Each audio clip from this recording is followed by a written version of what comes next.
Powered by NairaBet. This is Football Live with Dean Kilford. Well, a very good afternoon and warm welcome to Football Live, powered by NairaBet. I'm Dean Kilford, and together with our team of superb reporters, we'll be bringing you updates from no fewer than 8 games this afternoon. Once again, we'll be bringing you the show in 2 parts. We're on air now until 3:30, bringing you the London derby between Arsenal and Crystal Palace. We'll see if the Saints go marching on to Southampton, travel to Swansea, and will there be an upset in the Scottish Cup as Scottish League 2 side Spartans host Hearts. We'll then be back at 6:30 to see how Roma get on post Jose Mourinho at home to Verona. Ivan Toney returns from his 8-month ban for Brentford against Nottingham Forest in the EPL.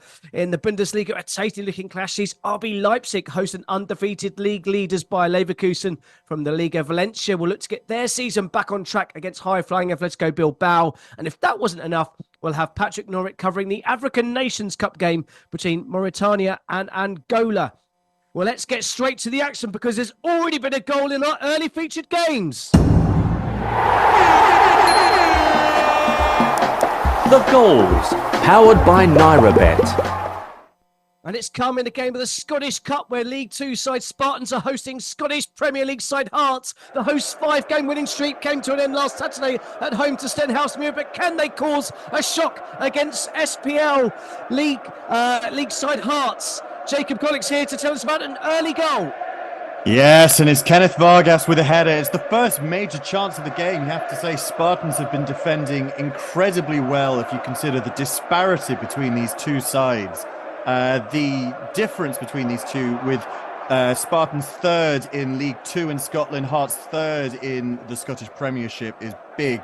But as it stands, Hearts look like they look like the bigger club that they are. They've had a history of losing to minnows in the past, but that doesn't seem to be the case today. It's Spartans 0, Hearts 1 in the 15th minute. Brilliant stuff. Thank you very much, Jacob. So the favourites leading away at Spartans in our Scottish Cup game. Let's switch our attention to our Swedish game in the English Premier League, where Arsenal were looking to close the gap on league leaders. Liverpool, the Gunners, however, on a poor run of form themselves, having lost their last 3 in all competitions. Crystal Palace are the visitors, where their manager, Roy Hodgson, remains under pressure despite picking up 3 points in their last league game at home to Brentford. Reporting from the English capital is Football Live's Matt Smith. Good afternoon to you, Matt. Good afternoon, Dean. It's been a bit of a cagey opening 2 minutes, really. Both teams are just trying to get into the groove of things. Palace are quite dominant in their pressing. They want to try and put Arsenal under pressure. Arsenal are already under immense pressure, as we know. You know, like you said, they've only won 1 of their last 5, and that was against Brighton way back in December. So Arsenal will be looking to get a win here. Just one game at a time. They've got to be acting. They've got to try and win this game and move on to the next one. But nothing to really speak about too often. It's 2 minutes in. Arsenal 0, Crystal Palace 0. Good stuff, thank you, Matt. Any significant team changes today? Obviously, a big break for Arsenal. Their players went on that trip away in the sun for a few days. Any significant changes? And are they looking refreshed or looking a little bit jet lagged? No, I have to say they're looking a little bit refreshed. There were question marks over whether Gabriel Jesus would return to the starting 11, but he's back and he's starting up top. I think he needs a little bit more service from the wingers to get himself on the score sheet more often. Martin Odegaard and Declan Rice are starting as those central midfielders, with Kai Havertz playing a little bit more forward and trying to join in the attacks. A return to the starting 11 for Alexander Zinchenko as well. He returns after his calf strain, with Jakub Kiwior moved to the bench. So it's a couple of changes for Arsenal. It's arguably not their strongest team. Martinelli's dropped to the bench, but they still look strong going forward, that's for sure. 4 minutes in, Arsenal 0, Crystal Palace 0. Good stuff. Thank you very much, Matt. Let's go to the Championship then, where the league's form team Southampton travelled to Swansea. Indeed, since suffering defeat to Middlesbrough back in September, the Saints have gone on a 19-game unbeaten run in the league, including a 5-0 thrashing over today's hosts on Boxing Day. Looking for revenge then will be a Swansea team that haven't lost since that hammering, and a safety through to the 4th round of the FA Cup following victory over Morecambe.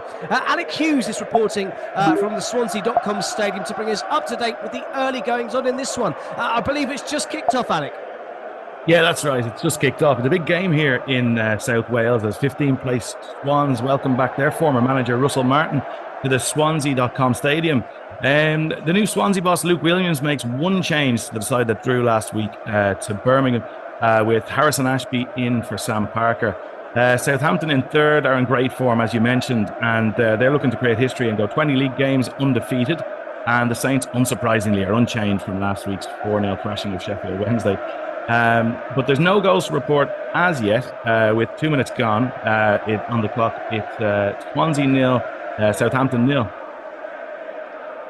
Brilliant stuff. Thank you very much, Alec. I've got a feeling there'll be plenty of goals in that game. Let's just switch back straight to the Emirates just to see how the game is settled. London derby, Arsenal versus Crystal Palace. Roy Hodgson's team known for spoiling the first half of games in particular and looking to counteract in the second half, looking for an opening from a set piece. Is that kind of how things have played out in the opening stage of this one so far, Matt? Yeah, it seems that way, Dean. I think Crystal Palace have set up with that flat back five: Nathaniel Klein, Chris Richards, Joachim Anderson, the captain Mark Gay, and Tyrick Mitchell at left fullback. So they're going to be compact at the back. They're not going to entertain any Arsenal attacks, and I think they're going to maybe launch counter-attack after counter-attack with the pace of Eze and Jean-Philippe Mateta and even Jeffrey Schlupp on the other wing. So I think Palace are just soaking up the pressure, and it seems that's what it's going to be for the remaining 40 minutes of this first half. Arsenal are sort of camped in the Palace half, having 65% of the possession. So it's looking Arsenal are in control, but Palace only need one chance. That's all they need, and they've proven it before. 6 minutes in, Arsenal 0, Crystal Palace 0. Indeed, they do. Thank you very much, Matt. Let's just bring you up to date with some of the scores elsewhere. It's finished in the Turkish Super League. Kasimpasa 3, Hatayspor 0 as a full-time score. Claudia Wink opened the scoring 15 minutes from time before Da Costa scored just 5 minutes later, and then Fall scoring the winner, scoring the third, and adding the gloss to the game, the Senegalese international, adding that third goal just before full time to make it Kasimpasa 3, Hatayspor 0. It's half time in the Asian Cup and potentially a shock on the cards. Jordan 2, South Korea 1 is a latest score, and I can tell you there's been a goal in the game in the championship.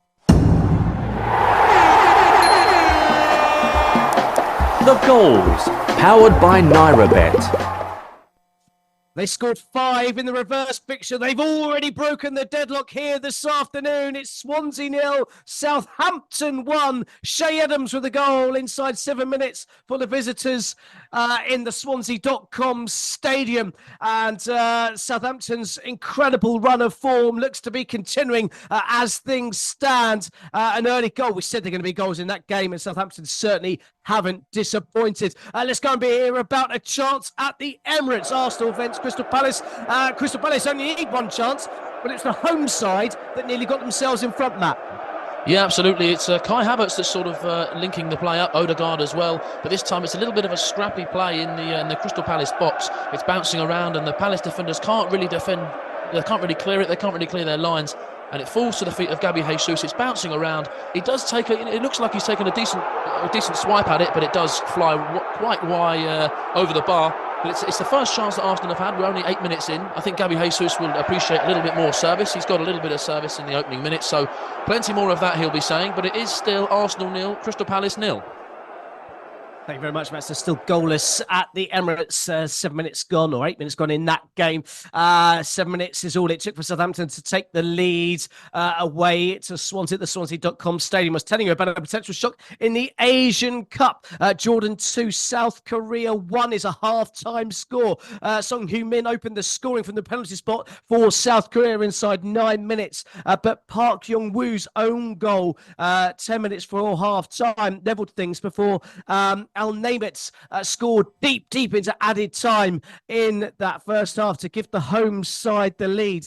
The player from Al Alidoa has given the home side, or the home side as it stands from the reading of the draw, the lead against South Korea in the Asian Cup, a potential big shock on the cards in the Asian Cup. We're about midway point in the Scottish Cup. Spartans versus Hearts. Hearts with the lead in that one. We'll go and get a report from that very, very shortly. But let's go and hear about that Shay Adams goal at the Swansea.com stadium. Alec, let's go and hear about that goal. Yeah, it's a very simple finish for Che Adams, but he made no mistake. In fairness, Southampton have been all over Swansea so far. They've had 90% of the possession, and they cut through Swansea to score this goal really, really well. It was Che Adams who played a lovely little reverse pass into Stuart Armstrong. Oh, no, maybe excuse me. It was, and he cut back inside, had a shot which was well saved, and then Adams was left with the simplest of tasks of just prodding it home from about a yard out. And it's nothing short of what Southampton deserve. It looks like they could easily go on and score a couple more here. Che Adams had a great chance before that. He volleyed wide. It was a sighter, but he made no mistake with this one. And so 7 minutes gone, and it is Swansea 0, Southampton 1. And a goal at the Emirates Stadium. The goals, powered by NairaBet. What happens when you sit back and defend and try and hold out? Well, you concede a goal. That's what's happened at the Emirates Stadium. Arsenal 1, Crystal Palace 0. Here to describe the goal is Matt Smith. Yeah, it's come from a set piece. It's Declan Rice that swung it right in from the far corner. It's a corner kick. He swung it in. It's Gabriel who scores the goal, but he rises so high above Chris Richards. I do believe they are looking at a little bit of a foul from Gabriel on Chris Richards. He does have both of his arms on the shoulder, so I think they're going to maybe look at this. You may have to come back to me, but it's a towering header nonetheless. He's got up. He's like a salmon coming out of the water. He's risen above the defenders and he's nodded it down into the goal. It's a solid goal if it counts, but at the moment it's 11 minutes in. It's Arsenal 1, Crystal Palace 0. That phrase came to my mind as well, and that's absolutely rose like a salmon. He leapt Cristiano Ronaldo-esque to get above the Crystal Palace defender to head in. Yes, the arms were on the shoulders. Referee Paul Toney has actually blown, so the goal has been given. Arsenal have taken the lead against Crystal Palace, and they lead by that goal to 0. So, Gabriel, They needed goals. They've got goals coming from the back line. They need their wingers to get on the score sheet at some point if they want to keep their title challenge in track. So we're telling you about scores elsewhere. We're up to date with all of the games that are going elsewhere. We were going to go to the Scottish Cup, weren't we? Spartans versus Hearts. Hearts were leading last time we heard, but the home side just getting themselves back into this one potentially. Is that right, Jacob? Yes, unfortunately for Spartans, they've only really started pushing after they went a goal down, but they've just had a series of fantastic chances. A free kick was sent in but cleared out for a corner, which was also cleared but fell to Callum Booth, who fired in a fierce volley, which forced a fine save from the veteran goalkeeper Craig Gordon, who is returning to professional football after 392 days out injured following a double leg break back in 2022. So he's proving that he's ready and fit and back for action and for the long term. The 41-year-old goalkeeper having played countless times, over 200 appearances for the club. But as it stands, it is 24 minutes in. It's Spartans 0, Heart of Midlothian 1. Great stuff. Thank you very much. Just a little footnotes on that Arsenal goal against Crystal Palace. It's now the 12th goal Arsenal have scored from a set piece this season, which is more than any other team in the Premier League, and they have another corner as it stands. But I think it's time to check in with our very own John Kane and get the latest odds powered by NairaBet. Here's John Kane with all the very latest odds from NairaBet. Yes, thank you very much, Dean. The latest odds from NairaBet. Of course, all these prices are subject to change. The Premier League, Arsenal against Crystal Palace. Arsenal are leading after 30 minutes by a goal to 0. Arsenal are 1.08, so literally next to nothing to win that game. The draw is 12.0, and Crystal Palace to turn it around is 26.0. Now, if you're interested in goals, I know Dean loves the goals, doesn't he? So if it's over 3.5 goals in the game, it's 2.10.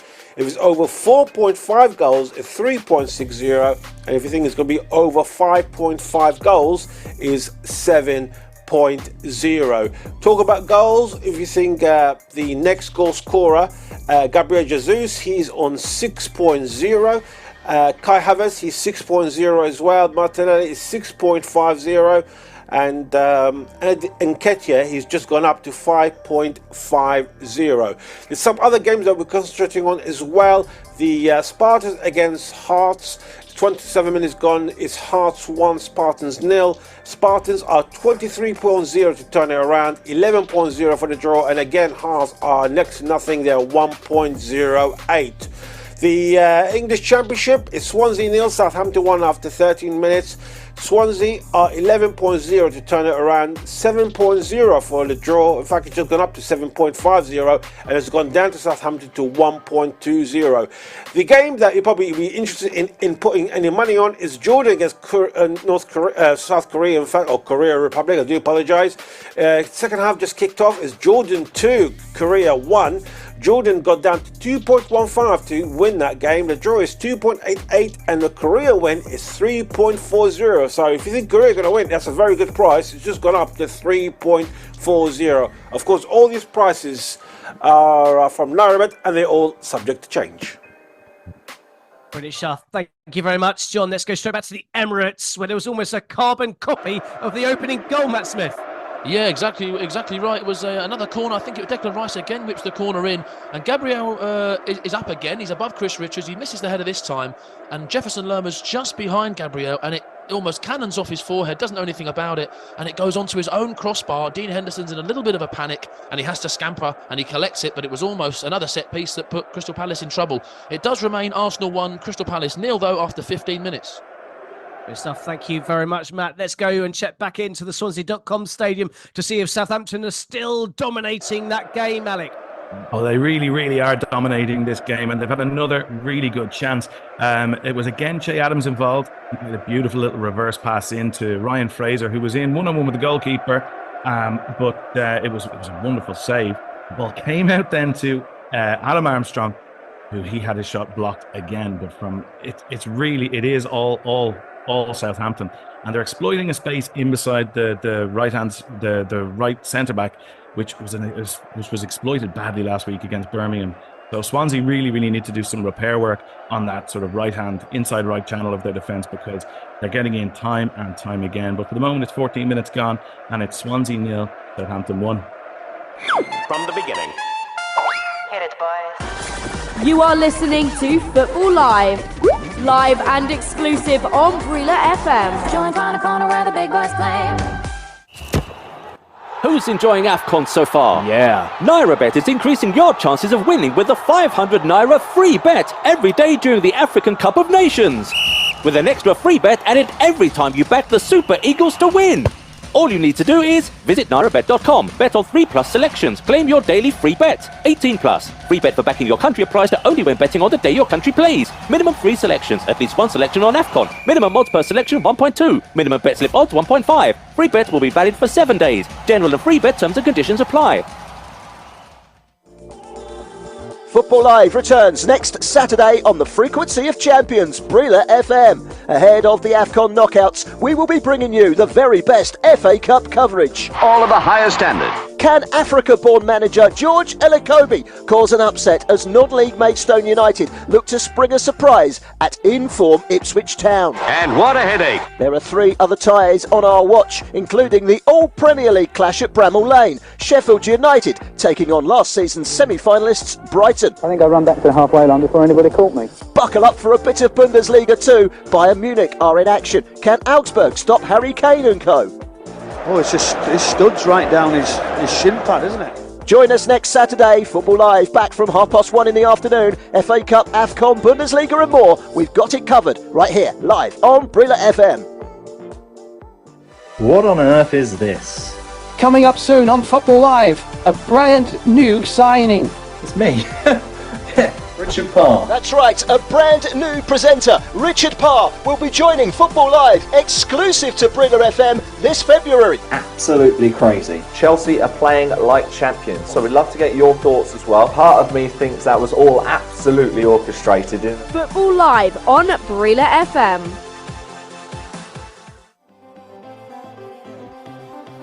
You are listening to Football Live on Brila FM.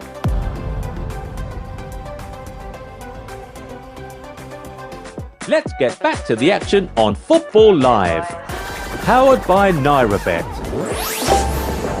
This is Football Live with Chris Baldwin.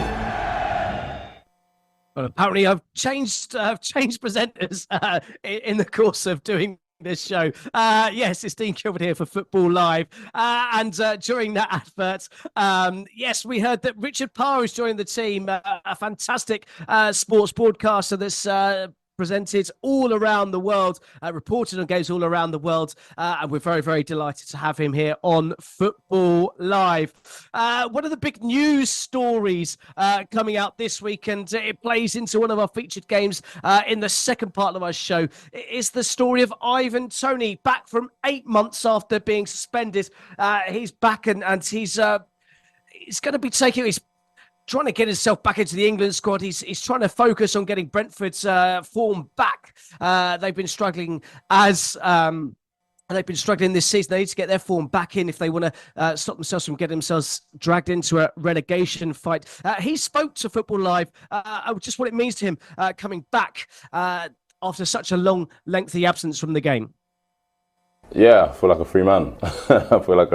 But a massive weight has been lifted off my shoulders. And yeah, I just can't wait to get back enjoying and playing football again this Saturday. So it'll be good. It's a big day today, but I think even bigger day Saturday. I think obviously the weekends are, like my whole family knows, they travel down to watch me play football, and missing that for 8 months is painful, and painful for me knowing I've kind of ruined their weekend kind of thing. But yeah, I just can't wait to hopefully repay them on the next games and pick up where I left off and get the goals back under my belt and give them something to be smiling and happy about.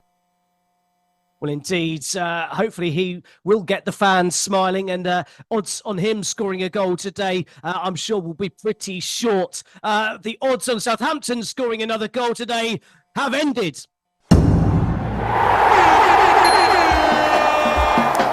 The goals, powered by NairaBet. And William Smallbone has added to Shay Adams' earlier goal to make it Swansea City 0, Southampton 2. The visitors won 5-0 in the reverse fixture on Boxing Day. They're already 2 goals to the good in this one, and they are absolutely dominant at the Swansea.com stadium. Let's go straight back to the Emirates, where Crystal Palace were coming back into it, but it's Arsenal who nearly doubled their lead, Matt. Yeah, just as quick as I was going to say that Palace were coming into it, Gabriel has had another header, almost a free header in the box again. Palace are going to have to sort that out, because it's every corner, every set piece. Gabriel is that dominant player in that box that wants to get on every header, and he's got on another header this time, but it's gone very, very wide. But Palace are trying their very best to link up the play. They're trying to get those attacking players. Jefferson Lerma's trying to start attacks, Will Hughes, and they're trying to get the ball up to Jean-Philippe Mateta. But Arsenal are defending very, very well. They're not giving Palace a sniff. So it's 22 minutes played, and Arsenal 1-0 up against Crystal Palace and seeming to be a little bit more in control. Brilliant stuff. Thank you very much, Matt. Let's head up to Scotland, the Scottish Cup, and Ainsley Park, where Jacob Collick is hopefully keeping warm as he brings us a report of Spartans versus Hearts. Any signs of a Spartans equaliser there, Jacob? Not just yet, I'm afraid. There's going to be a little bit more work to be done by Spartans if they want to get back into this game. They were having a period of dominance, but Hearts have been playing their way back into this game. Just recently, they were working their way around the edge of the box. Alan Forrest had a chance to fire at goal, but his shot was deflected into the arms of goalkeeper Blair Carswell. There was also a brief reprise for Spartans when Frankie Kemp went down injured for some time, but he's back in playing now. So there's still a lot more to be done for Spartans if they want to be able to get back into this game. It's a big, big moment, perhaps the biggest game of the club's history if they're able to get a result from here, but they've still got a long way to go to do that. Spartans 0, Hearts of Midlothian 1. Good stuff. Thank you very much. I can tell you that Kai Havertz has just gone down in the box at the Emirates Stadium. But the free kick has been given against him in that game. Let's go and hear about that second Southampton goal at the Swansea.com stadium with Alec Hughes. It's been coming, hasn't it, Alec? Oh, it has. Dean, you predicted goals in this one, and it hasn't taken the Saints long to bag another. But once again, it's come in down the left-hand side where just the Swansea defence just haven't been able to sort themselves out. And it started off with a lovely bit of play from Ryan Fraser. He put the ball in for Stuart Armstrong down the left-hand side, just inside the box, who cut it back for Ireland international Will Smallbone to notch his fourth of the season. It's a really dominant performance from Southampton, and I would love to see how many passes they had in the build-up to that goal, because they really, really are in total control here. with 22 minutes gone, and it's Swansea 0, Southampton 2. Great stuff. Thank you very much, Alec. So the game at the Emirates Stadium, it's Arsenal 1, Crystal Palace. Now, Arsenal had 3 shots in the game, just the 1 on target, though. Although, of course, Lerma did head against his own bar as well in that game. Crystal Palace, just the 1 shot so far, yet to find the target, yet to trouble the Arsenal goalkeeper. Of course, that's a contentious decision. Raya versus Ramsdale.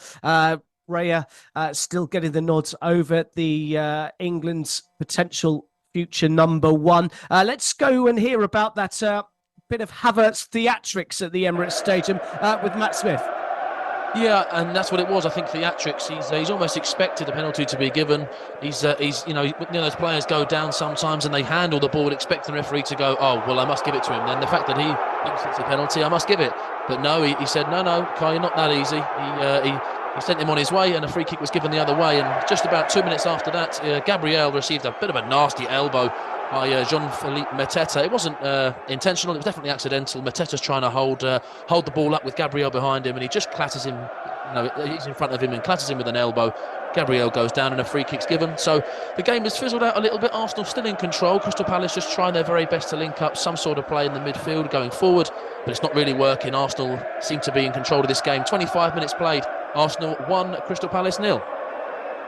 Good stuff. Thank you very much, Matt. Just a reminder, in the Asian Cup, Jordan 2, South Korea 1 is a later score at the hour mark in that game. And Jordan, they're far from coming up second best in this game. They've had 8 shots to South Korea's 9, with more on target as well, 3 on target to South Korea's 2. And they are the team that lead, courtesy of that goal deep into added time in the first half. Yazan Al-Naimit's goal has given Jordan a potential shock lead against South Korea. It would put them top of the group with 6 points from their opening 2 games. South Korea would have 3 points from their 2 games if the results stay as they were. Of course, Bahrain and Malaysia are to play later on today as we look around the rest of the scores. To bring you up to date, the Turkish Super League brought you the full-time score. Kasimpasa 3, Hatayspor 0 was a full-time score. That result sees Kasimpasa just close the gap on the teams in and around that 4th European spots for the Europa Conference League. Besiktas currently in possession of that as it stands. There's a whole host of clubs around on 29 points in that league as it stands. But a big result for Kasimpasa in the Turkish Super League. Let's go check back into the Swansea.com stadium. Swansea versus Southampton. It's been all Southampton last time we heard. Any signs of life at all from Swansea, or are they in for a very long afternoon, Alec? Oh, they're in for a long afternoon here. I mean, Russell Martin really has this Southampton team really singing. I mean, Swansea can't even get close enough to kick any Southampton players. So, it's been really dominant, really dominant display. They've been creating incredible triangles in the left-hand side and the right-hand side. And there's just, I don't see any chance for them to get back in. I mean, they've had 10 shots at the moment. They've been really dominant. And it looks like when Joe Aribo gets back from the AFCON with Nigeria, the Southampton team could be in automatic promotion spots because they really are performing incredibly here. Swansea haven't got a kick. 25 minutes in, and it's Swansea 0, Southampton 2, and it could be more. Brilliant stuff. Thank you very much, Alec. Yes, the results as it stands ahead of the 4 o'clock kickoffs. Southampton would leapfrog Ipswich up into second place in the table, 7 points behind leaders Leicester City. Of course, Ipswich and Leicester They play against each other later on this weekend. A big game at the top of the Championship for Swansea City. Despite a recent decent run of form that would see them remain in mid-table. Still 11 points clear of safety. Sheffield Wednesday would have 22 points as it stands. Swansea City on 33. So there'd be 11 points clear of the drop zone as it stands. But it's more about the Saints marching on and marching potentially back to the Premier League. Let's quickly check in at the Emirates Stadium. Arsenal versus Crystal Palace. The away side starting to get frustrated, Matt. Yeah, absolutely. Nothing is working, Dean. It's they're trying everything. They're trying the long ball. They're trying the intricate stuff in the middle of the park, and they're trying to play up the ball to that Mateta up front, Jean-Philippe Mateta, and that sort of 1v1 battle, Gabriel versus Mateta. Gabriel's winning it 9 times out of 10. Mateta's getting the odd chance here and there, but the midfielders are working their socks off to try and beat this Arsenal midfield and break it down. And then when the ball goes to Mateta, that's when it breaks down all the time. And Will Hughes is absolutely furious with his striker, not offering anything. He's losing every personal battle, and I think that's where the problem lies with Palace. It's 29 minutes played. Very frustrating for Palace, but it's Arsenal 1, Crystal Palace 0. Let's go straight back to the Emirates Stadium then. Arsenal versus Crystal Palace, and a yellow card, but no yellow card, Matt Smith. Yes, pardon me. That was a challenge on the edge of the box by Declan Rice, and it didn't look like a foul, but Paul Tierney, the referee, has given it, and it's in a dangerous position for Eberechi Eze. It's maybe about 30 yards out. He's on his way to taking it, and Palace will take these sort of chances, and they will grab them with both hands. 31 minutes played, Arsenal 1, Crystal Palace 0, but a good chance for Eze here.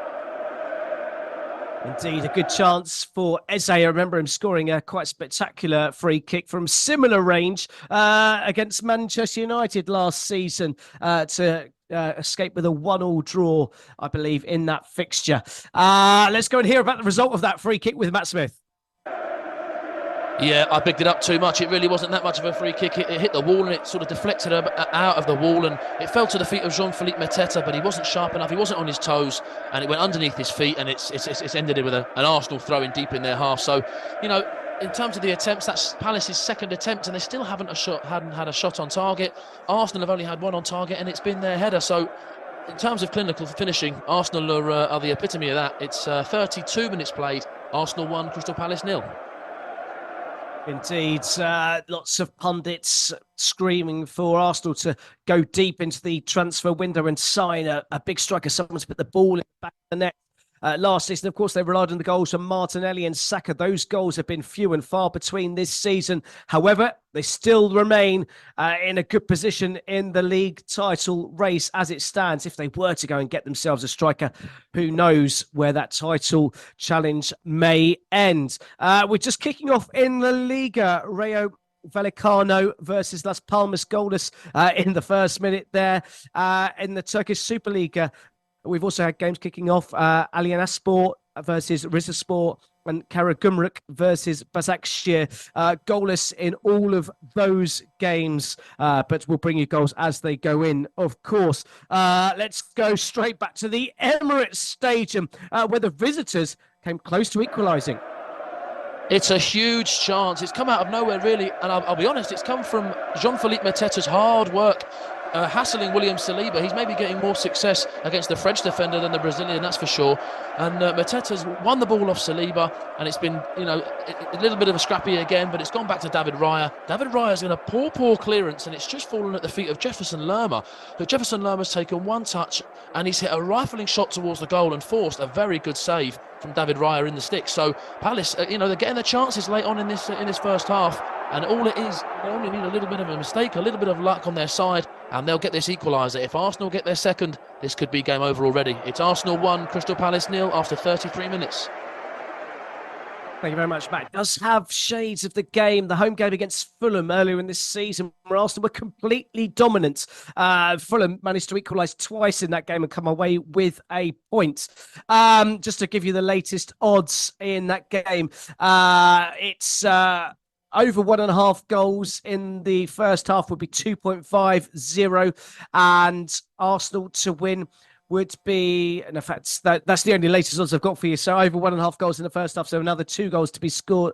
Another goal to be scored would be 2.50. That's the latest odds powered by NairaBet. It's half-time in the game in the Scottish Cup. Spartans taking on Hearts. It was the favourites that took the lead early on in that game through Vargas' goal. Spartans have huffed and puffed, but that's about the extent of it, isn't it, Jacob? Yes, afraid so. Hearts enter half-time, the happier of the two Edinburgh sides. That goal from Kenneth Vargas in the 15th minute, providing them the advantage in this derby.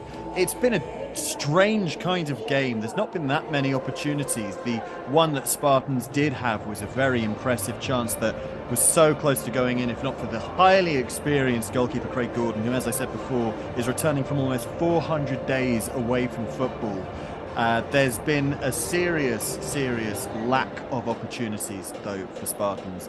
Their goal scorer, Lawrence Shankland, their goal scorer, Blair Henderson, failing to really produce anything, though he has 6 goals in his last 7 games. He's not really been doing much of anything today, unfortunately for him. Whereas Hearts have been showing their credentials as a Scottish Premiership side and are doing the business. Though you have to say Spartans probably won't be too disappointed to go in at half-time, only 1 goal down, considering the huge gulf between these two teams. So I think there's still a chance that Spartans could get something out of this, but they're going to have to work their socks off in the second half. As it stands, it's Spartans 0, Hearts 1.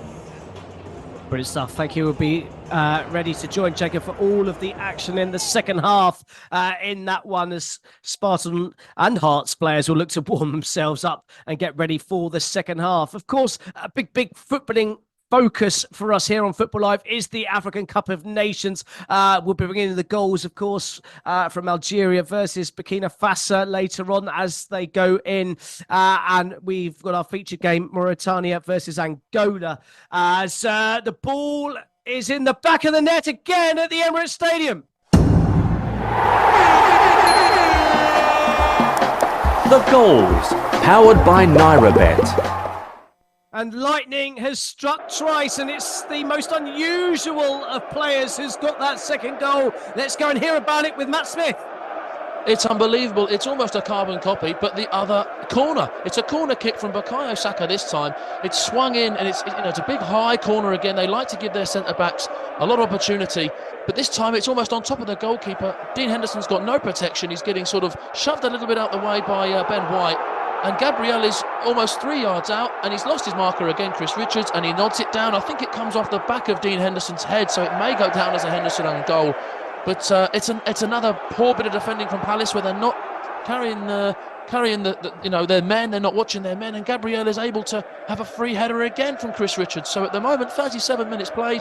It's Arsenal 2, Crystal Palace 0, 2 set pieces. Indeed, mate. You have to think, as someone on the Crystal Palace coaching staff has got to be watching that and saying Richards cannot deal with Gabriel. But seemingly they're keeping him on him, and Gabriel has beaten him every single time in the air. Yeah, I don't understand that. I think you may be going to have to look at that at half-time before it gets much worse. I think it's gone down as a Henderson own goal, which, a strange one at that. I think Gabriel's header is intended to go in the goal, which I think you'd maybe... he's got 1 goal. Why not give him 2? But they've given it as a Henderson own goal. But goodness me, the set piece work must be in shambles at Crystal Palace at the moment. That's 2 free headers, and it seems it's just going to keep on going. They're going to keep putting Chris Richards on Gabriel, and it's going to be a mismatch every single time. Indeed. Well, when will the Eagles learn, as the Gunners look to have their feathers certainly perked and primed, and maybe they'll seek a third and really put this game to bed before half-time. I was just saying we were focusing on Football Live about the African Cup of Nations. I'd like to join John Kane right now, just to sort of chew the fat over the opening week or so in the African Cup of Nations. Yes, good afternoon, Dean. It's been very exciting, wasn't it, to be fair, with all the games that happened recently. And of course, we've got Mauritania later on today. So that'd be an exciting game to watch, to be fair. Indeed. It's been a thrilling week, hasn't it? It sort of started last Saturday, the Ivory Coast, obviously the host side, beating Guinea-Bissau 2-0. But since then, we've had a few shocks. We've had a couple of big games that... Namibia beating Tunisia springs to mind on Tuesday. What's been your highlight so far in the opening week? Yeah, I mean, there's been quite a few interesting games, wasn't it? I mean, Nigeria, they're drawing 1-1 with Equatorial Guinea in their opening game, which sort of surprised so many people. Everyone thought Nigeria would be winning that game, but they made up for it, didn't they? And they did win their next game. So against the Ivory Coast, which is a big win, wasn't it? 0-0. But I think the other shocks probably was, like I mentioned, Namibia beating Tunisia. I mean, Namibia were complete outsiders. They were the least favourite to win that tournament, and they beat Tunisia, who are not favourite as such, but probably one of the dark horses. But also Egypt against Mozambique. That was a hard game, which is a game that we covered here last weekend. They were 2-1 down at one stage to Mozambique, who never won a game ever in the history of the AFCON, and they came close. If it wasn't for was it injury time penalty by Mo Salah, wasn't it? So, we're talking about some games, you know. Algeria again 1-1 against Angola. Everyone expecting Algeria to win that game, and they. It was 1-1, so it's exciting, isn't it? When you see games like that, it's not just exciting because you see the underdogs are doing well, but it means like these underdog clubs are not countries. In fact, they're not underdogs anymore. Football is improving everywhere, and including Africa, and you can't exclude anyone from that matters. Indeed. Well, you mentioned Egypt. Of course, they were trailing 2-1 till late on in the first game, and they only drew with Ghana 2-1 as well. They were 2-1. They were 2-1 up in that. No, they were 2-1 down in that game as well. They could have had given them a 2-goal lead. But of course, the big news coming out then was the injury to Mohamed Salah. He's still going to stay with the squad. Will miss the potential next 2 games for Egypt. That's a big blow for them, potentially a big blow for Liverpool as well. Absolutely. I'll come back to you after this goal. Indeed, there has been a goal. The goals, powered by NairaBet. Indeed, there has been a goal in the Championship. It's been all Southampton. Surely it's the 3rd goal for them. But no, Swansea are right back in it. Swansea 1, Southampton 2. And it's Jamie Patterson with the goal. The stalwart of the Swansea team, putting a goal back completely against the run of play, but certainly it's got Swansea back into it. So Swansea 1, Southampton 2 is the latest score, and there have certainly been goals at the Swansea.com stadium. I can also tell you in the game in the Nigerian National League, Inter Lagos 3, Warri Warriors 0. That's Inter Lagos 3, Warri Warriors 0 is a latest score in that game. So I can just tell you there's an injury on the pitch. Jefferson Lerma down for Crystal Palace. Meanwhile, let's just go and check in with Matt Smith, because whilst we were talking all things AFCON, Arsenal was showing their dominance once again from set-piece play.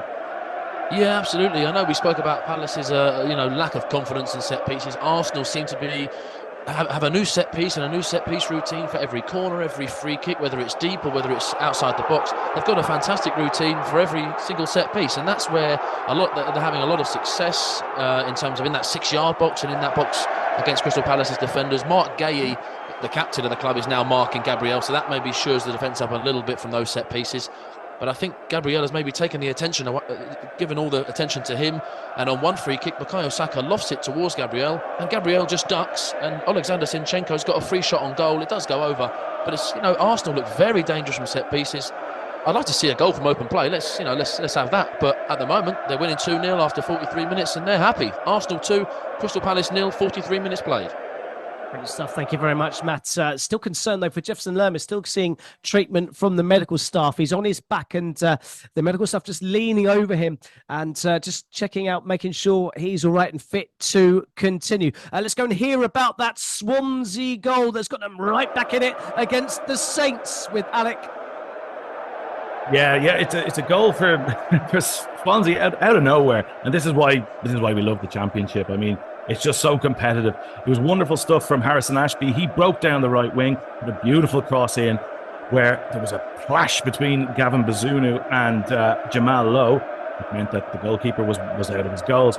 Ball came over, and Jamie Patterson nodded his header in. Liam Cullen put the ball back for him, and it was the simplest of tasks. But total surprise here. I mean, Swansea, it's their first attempt on goal, and they're back into it. It's Swansea 1, Southampton 2 with 42 minutes gone.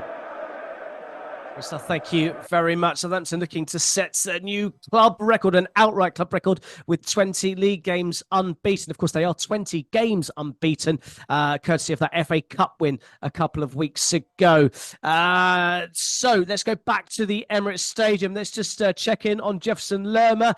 It seems like he's fit to continue, Matt. Yeah, it seems that way. He was down for quite a while, 2 or 3 minutes or so, which we can expect some added time at half-time, that's for sure. But the doctor's just checking him over. I think it might have been a bit of a clash in the air, and I think he's also fallen quite poorly as he's hit the ground. Maybe just checking his ribs and checking his sort of his torso, things like that. But I think he's up on his feet and he's by the sideline. He's ready to come on, and he's just about to enter the field of play. So, you know, there's 3 or 4 minutes I would expect to be added on before the break. Arsenal have been in full control of this game. We expected Palace to defend a little bit better, but they haven't really done so. It's 4 added minutes on as well. So Arsenal 2, Crystal Palace 0 with 4 added minutes to play. Good stuff. Thank you very much, Matt. Yes, so into the first of 4 additional minutes at the Emirates Stadium. Arsenal in complete control. And there's been a 4th goal at the Swansea.com Stadium. The goals, powered by NairaBet. Swansea's reprieve was short-lived. They got themselves back into it, but just 3 minutes later, Southampton have extended their lead. It's Swansea City 1, Southampton 3, and the goal was scored by Flynn Downs, the man on loan from West Ham United. He's a big part of their under-21 success in the FA Youth Cup last season. He's made his mark here today by scoring Southampton's 3rd before the break to make it Swansea City 1, Southampton 3. And Flynn Downs' goal added to Shay Adams and William Smallburn's goal earlier on today. I should say that Shay Adams, that's 3 in his last 3 for him, 5 in his last 6 in all competitions. And for Will Smallbone, he scored his 4th league goal of the season, which is his best ever goal-scoring season. He also scored in the opening game of their current, or soon-to-be extended, unbeaten league run. Southampton 5 minutes of added time to be played there at the Swansea.com Stadium. Swansea City 1, Southampton 3, latest score. At the Emirates Stadium, we're into the 3rd minute of added time. Arsenal 2, Crystal Palace 0. Oh, it was so nearly, so much more for the home side, though. Big chance for them in that one. Let's go and hear about that through Matt Smith. Yeah, Arsenal almost made it 3. A fantastic bit of interplay going forward from Arsenal. Gabriel Jesus just lifts the ball over into the path of an oncoming Leandro Trossard. And Leandro Trossard's just outside that 6-yard box, but he's far left. And he has touch with his right foot, but he blasts his left foot shot over. He's appealing for a corner, but I don't think there was a touch there. Just before Jefferson Lerma ended up with the ball just on the outside of the Arsenal box. And I think that's the only way they're going to get goals. He just rifles shots at David Raya. David Raya does spill it, but Jean-Philippe Mateta is nowhere near to try and run that in. And it's still Arsenal 2, Crystal Palace 0. We're in the 47th minute now.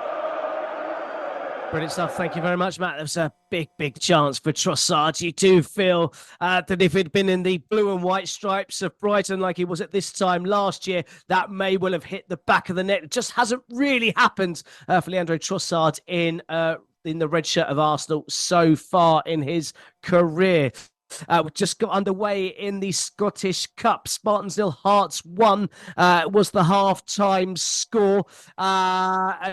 Just bring you up to date with scores elsewhere. It's the final 8 minutes of the Asian Cup game between Jordan and South Korea. Jordan 2, South Korea 1 is the latest score.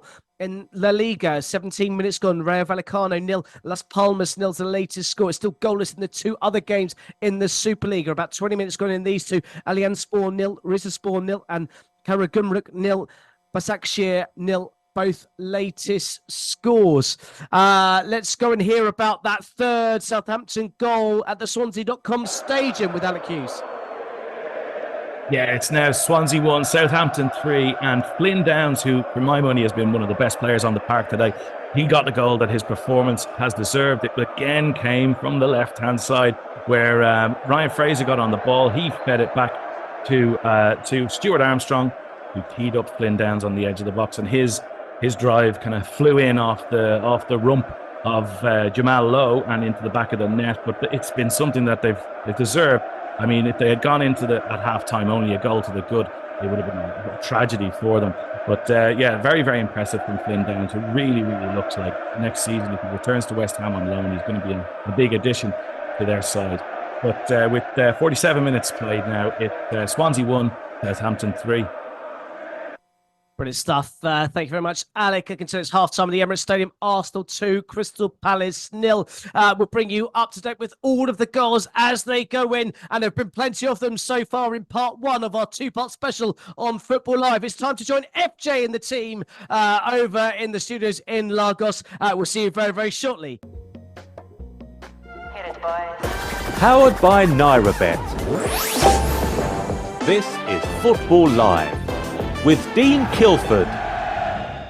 Well, thank you very much, FJ and the team. You are, of course, listening to Football Live, where there's been a fourth goal in the Asian Cup game between Jordan and South Korea. And it's a late equaliser for South Korea. It's another own goal. Yazan Abu El Arab with the unfortunate own goal that see things level in the 7th minute of added time in that game. There's going to be another 5 more minutes of added time to be played in that one. So there could well be time for either side to find a winner. In our feature games on Football Live, we're approaching the hour mark in the Scottish Cup. Spartans 0, Hearts 1 as it stands. We're half-time in our feature game in the English Premier League. Arsenal 2, Crystal Palace 0. Let's go and hear about how that first half went down with Matt Smith. Well, Crystal Palace have a tendency to sit back and soak up pressure, and that's what they tried to do. Arsenal had the large majority of the ball in the opening 10 minutes, with their fullbacks coming narrow into the centre of the park to start and launch the attacks. But it was a set piece that got them ahead. Declan Rice swung a high corner into the box, and it was defender Gabriel who rose over the Palace defenders and nodded the ball down past Dean Henderson to make it 1-0 11 minutes in. Jefferson Lerma almost put another Arsenal set piece into his own net, but his reaction header cannoned off the bar and it was caught safely by Dean Henderson. In the 38th minute, another swinging corner from Arsenal, but this time from Bukayo Saka. Gabriel lost his man once again and found himself with a free header 3 yards out and headed the ball in again off the back of Dean Henderson this time. Another piece of poor defending from Palace. It's half-time at the Emirates. Arsenal 2, Crystal Palace 0.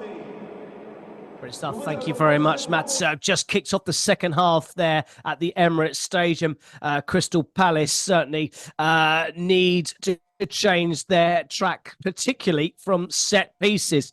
Let's go and hear from the Scottish Cup. Spartans versus Hearts. Spartans very much the underdogs. Almost found their way back into it, Jacob Collick. Well, it's been back and forth. Spartans have had a good couple of opportunities, but they are still being severely outclassed by Hearts at the moment. Hearts, who have just brought off a couple of their players, bringing on a 16-year-old alongside Dexter Lembakisa, a Wolves youngster and Jamaica international who's played at the Gold Cup. So even their substitutes that they're bringing on, some young players, have some real quality in them, whereas Spartans haven't made any changes yet and they haven't really shown that resurgence at half-time I'm sure they were hoping to have. If they were able to get a result from this, it would be absolutely massive, but they're not looking likely at the moment. There's many fans who've not been able to get close enough to the pitch this afternoon. It's a sellout here at Ainsley Park. So there are fans sat around on some of the nearby walls and buildings to try and catch a glimpse. But you have to say, some of these fans have a closer view of the Hearts box than most of the Spartans players have had. They've been stuck in their own half this entire game pretty much. So they've got about half an hour to try and dig something out and get a result from this game. It's Spartans 0, Hearts 1. That's what I love about these big games featuring the lower league clubs, the fans that'll climb up lampposts and bus stops and everything just to try and catch a glimpse of their team against a higher caliber opposition. Let's go and check into the game where I guaranteed you goals and they did not disappoint. The Swansea.com stadium at half-time. Swansea 1, Southampton 3. What a dominant half for the away side there, Alec. Oh, yes, incredibly dominant. Yeah, it's half-time here and it's Swansea 1, Southampton 3. Really, it could have been so much worse for the home side. Southampton have had a whopping 17 shots on goal in the first half. They opened scoring after 6 minutes with Che Adams. They doubled it on 20 minutes with Smallbone, and Swans were back in it after 41 minutes against the run of play. But the joy was short-lived as Flynn Downs scored his first league goal since his last goal, which was for Swansea all the way back in January 2022. But to be honest, a 3-1 lead for Southampton is the least their efforts have deserved, as they've been totally dominant. But it's half-time here at Swansea 1, Southampton 3. Indeed, Alec. That Flynn Downs is some player. I've seen him in the flesh a few times for the West Ham under-18s and under-21s. And I can tell you he is going to be some prospect going forward. I can tell you there's been a second goal in the Scottish Cup.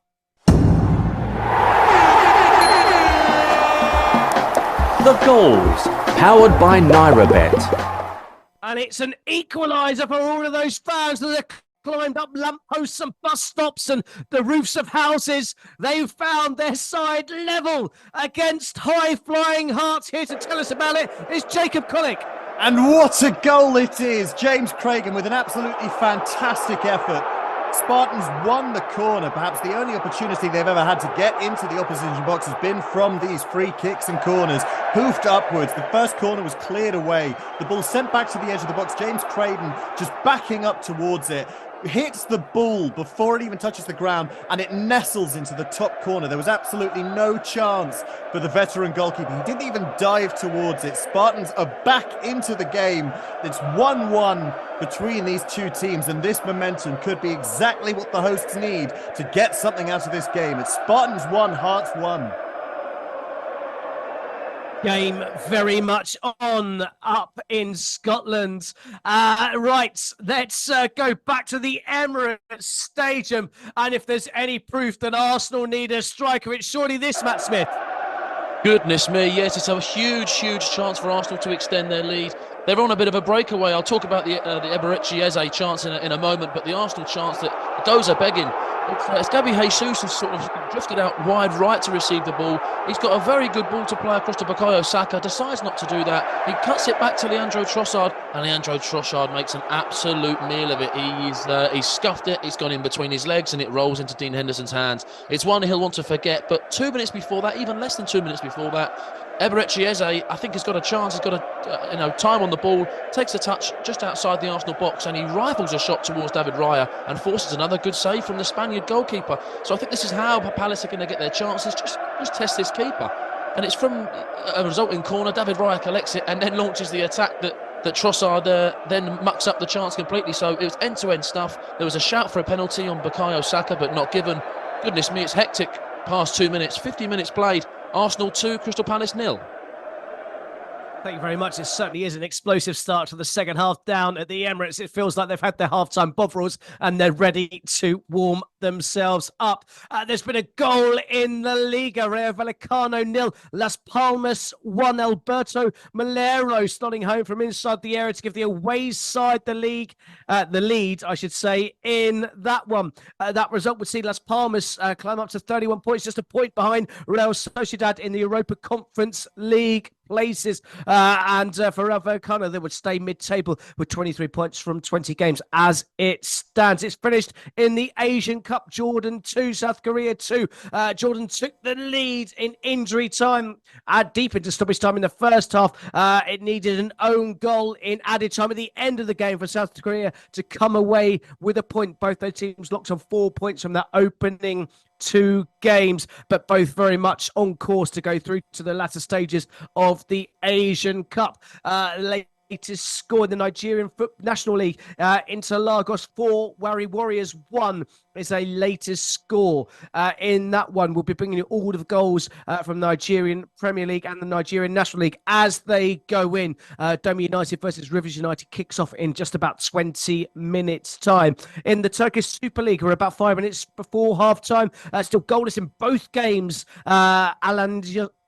Alanyaspor 0, Rizespor 0, Karagümrük 0, Başakşehir 0. Latest scores earlier on this afternoon. Kasimpasa 3, Hatayspor 0 was a full-time score. Let's go and check back into the Scottish Cup and Ainsley Park just to see how Hearts have responded to conceding that equaliser, Jacob Collick. They look shaken. They've not really been producing all that much. Where they were constantly peppering the Spartans' goal with chances, they've seemed to have sort of slowed down a bit. Perhaps those substitutes, bringing on those 2 youngsters, was a little bit too early in the game for them to feel confident to do that. They should have probably scored 2 or 3 by the time they were bringing on some youngsters. But regardless, the decision's been made. Spartans have all of the momentum. Now all they need to do is get a handle on some of the possession. Hearts still dominating in that sense, but they're not able to convert it into chances just yet. Once they can do that, I'm sure Hearts will find they'll be able to win the game. But Spartans have every opportunity now. If they're able to just keep momentum, keep on pushing up the field. They've won a throw-in on the right-hand side, probably on the level of the opposition box, of the Hearts box. So they are now able to start pushing and seeing if they can get a winner. Hearts just have to find a way to turn their possession into opportunities. As it stands, heading into the 70th minute, it's Spartans 1, Hearts 1. Good stuff. Thank you very much, Jacob. Just seeing a shot of George Graham in the Emirates crowd. Not often you see an ex-Tottenham manager in the Arsenal crowd, but of course he was also an ex-Arsenal manager as well. Watching proceedings, his team will be happy, but they'll probably scored more goals than he's used to when his time in charge. Old 1-0 to the Arsenal was certainly his mantra when in charge of that league-winning side for Arsenal. But it is his Arsenal side that lead by 2-0 as things stand. Let's go to the Swansea.com stadium for the early goals in the second half. Swansea versus Southampton. It was all Southampton in that first half. 70% possession, 17 shots to Swansea's 2. How have Swansea started this second half, Alec? Yeah, they started a little bit brighter. I mean, they couldn't have played any worse than in the first half. They have started brighter, and it was actually a really good chance for them. Jamie Patterson cutting in off the left-hand side, and he's hit a beautiful curve shot that went inches wide of Gavin Bazoona's left-hand post. So it's been a much brighter start from Swansea. And they're giving their fans a little bit of something to cheer about so far, but it's early doors in this second half. With 49 minutes played, it's Swansea 1, Southampton 1. You are listening to Football Live.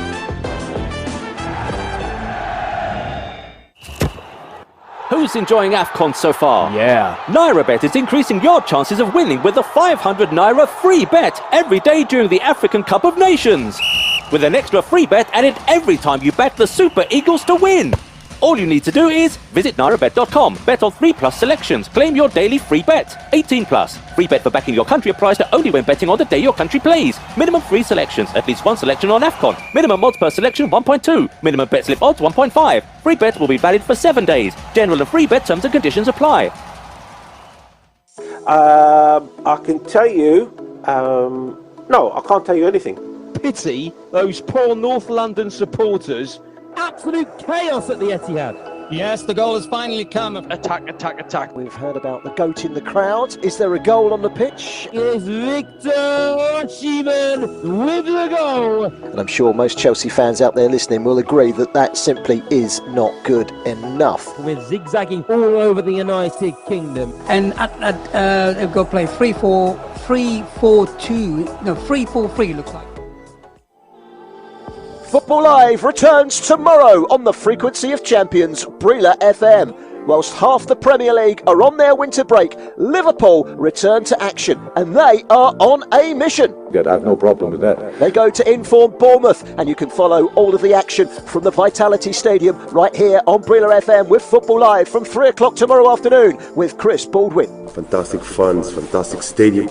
We will also be keeping an eye on bottom club Sheffield United, who play host to West Ham. This could be close. Real Madrid host Almeria in La Liga, and Bayern Munich have a home match in the Bundesliga that we will be covering. They play Werder Bremen at the Allianz. The moment of truth, the ball's there, you've got to put it in the net. We will also cover the AFCON as Morocco look to impress against Congo. Wonderful pedigree. Football coverage like no other tomorrow afternoon right here on Brila FM with Football Live.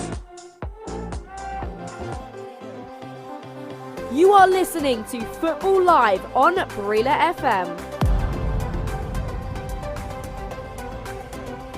Let's get back to the action on Football Live.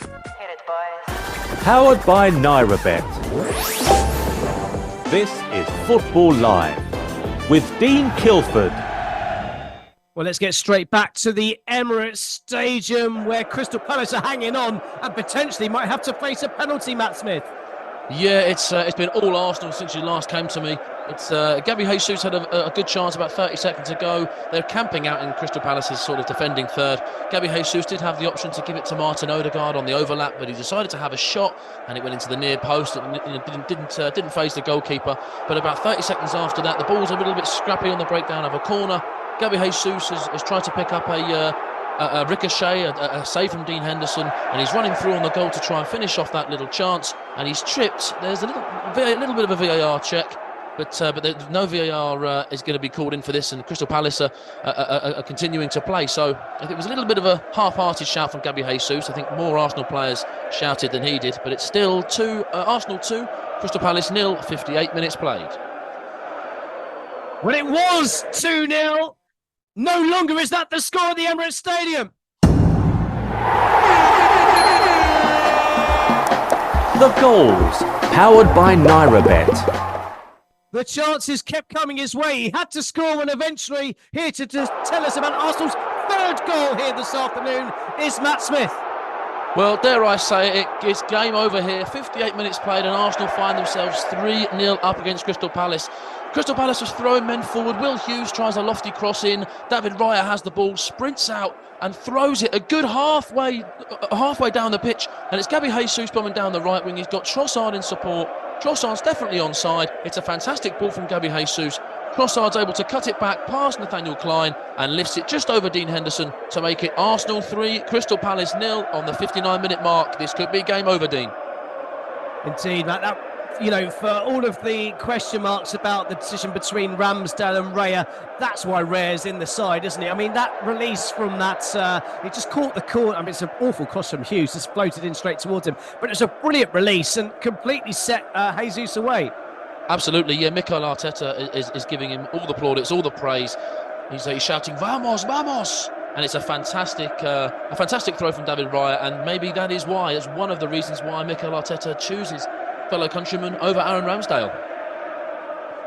Well, I'm just hearing that potentially there is a VAR check is going on. I mean, the pictures I've saw, he's clearly onside, Trossard, but VAR are checking this one somehow. Yeah, it's a little bit strange. I get they've got to try and check everything and make sure it's an absolutely perfect goal. But I think this will get. Yeah, I think it's been passed. It's 3-0. Trossard gets his goal. I do believe that Trossard, every one of his Premier League goals for Arsenal has been set up by Saka. So it's a change that it's been set up by Gabriel Jesus. Arsenal will probably not sit back and rest on their laurels. So they'll probably go for 4 and 5.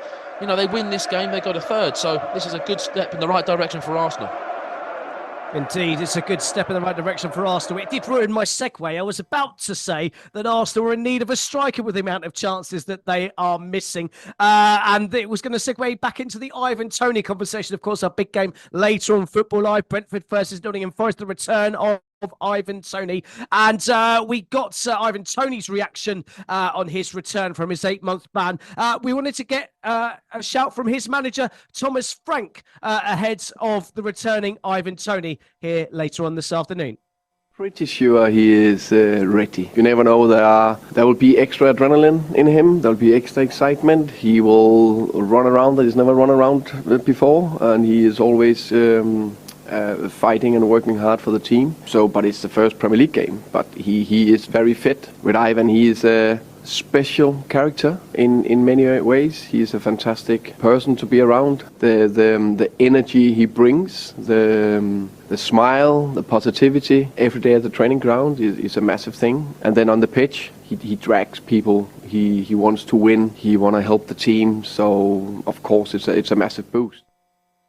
It could well be a massive boost for the Bees and Brentford. Jackson Cole will be reporting for the GTEC Community Stadium, Brentford versus Nottingham Forest in our second part of the show later on from 6:30 tonight here on Football Live. Let's go back to the Emirates Stadium where Arsenal are running rampant, aren't they, Matt Smith?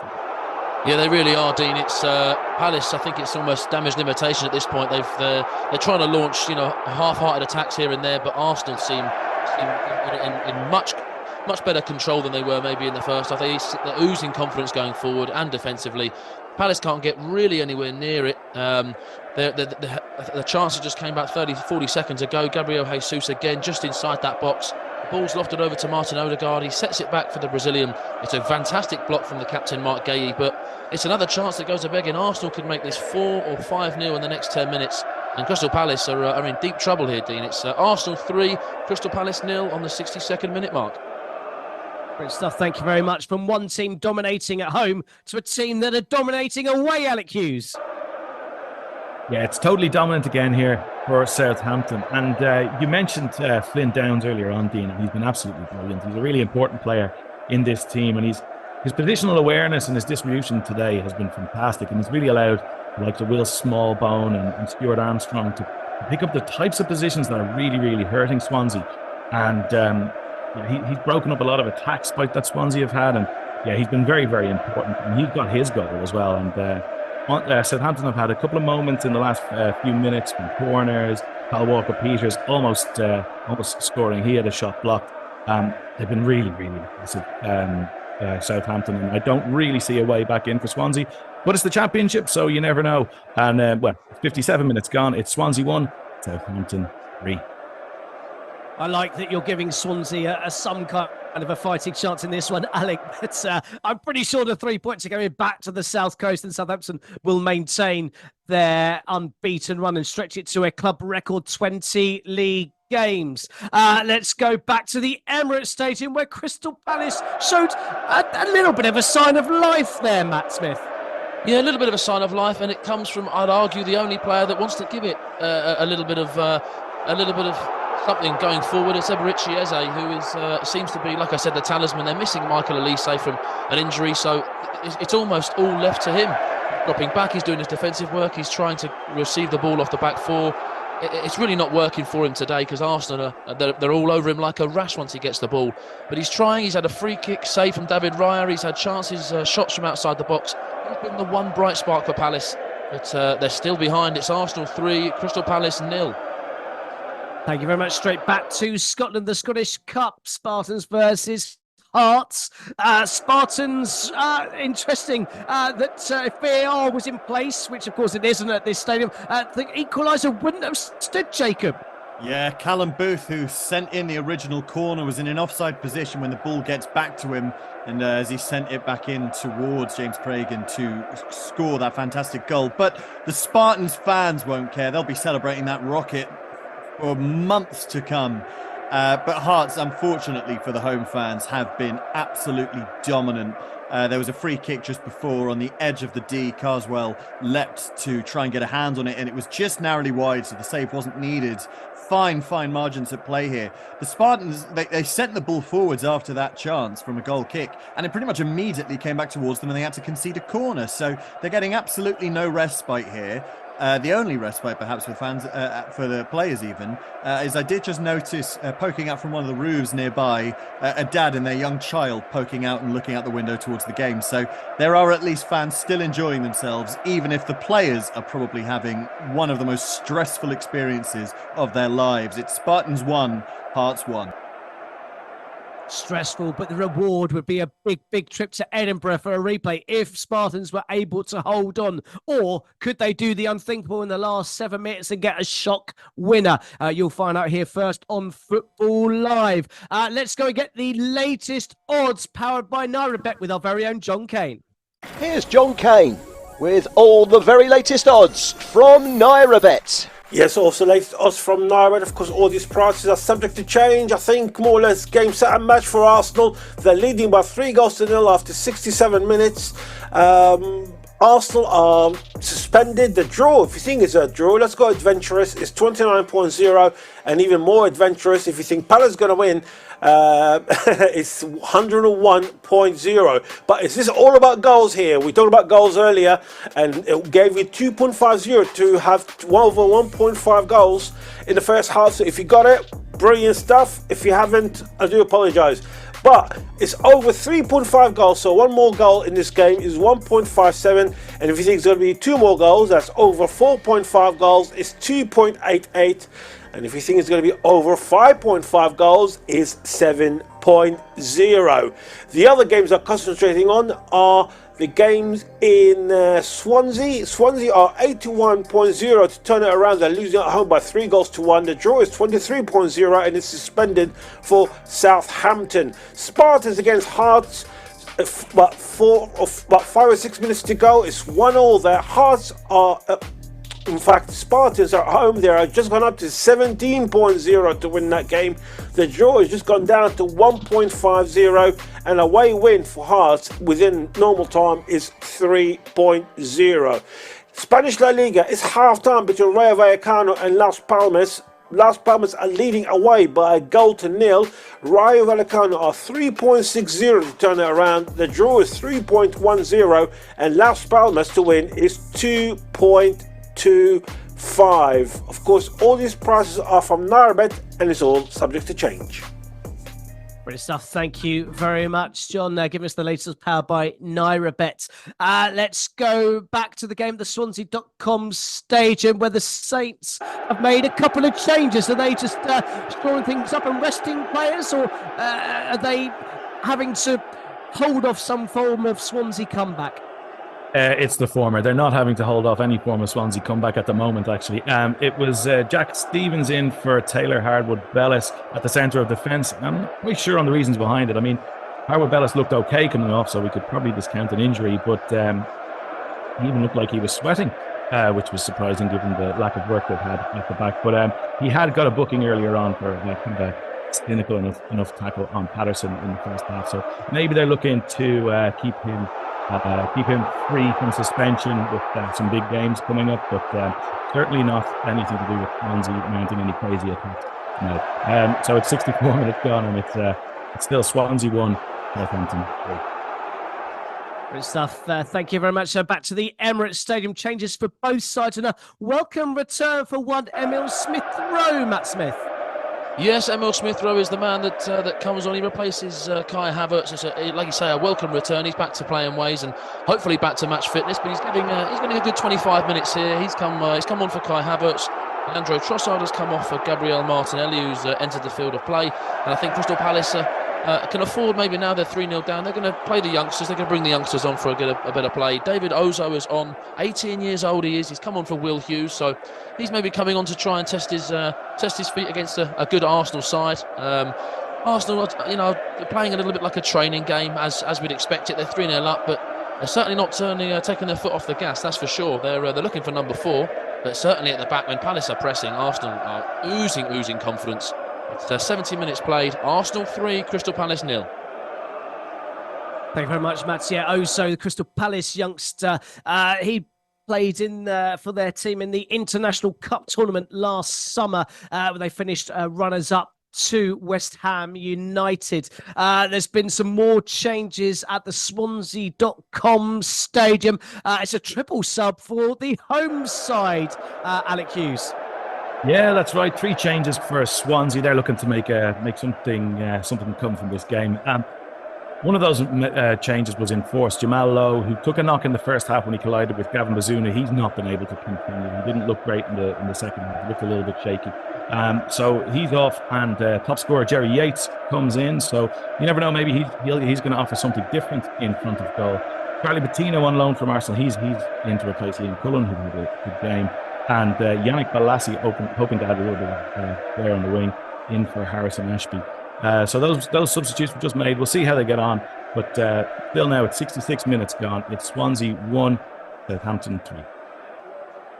Brilliant stuff. Thank you very much. Straight back to the Scottish Cup, Ainsley Park. Jacob Collick, any signs of a winner? Spartans versus Hearts? Not just yet, but Spartans will be happy if they can get to the end in these 90 minutes at a draw. If it does go that way, there's no second leg. It goes to extra time and then to penalties. And I reckon a few of the Spartans players will be thinking, well, if we can get to a penalty shootout, our odds go way, way up.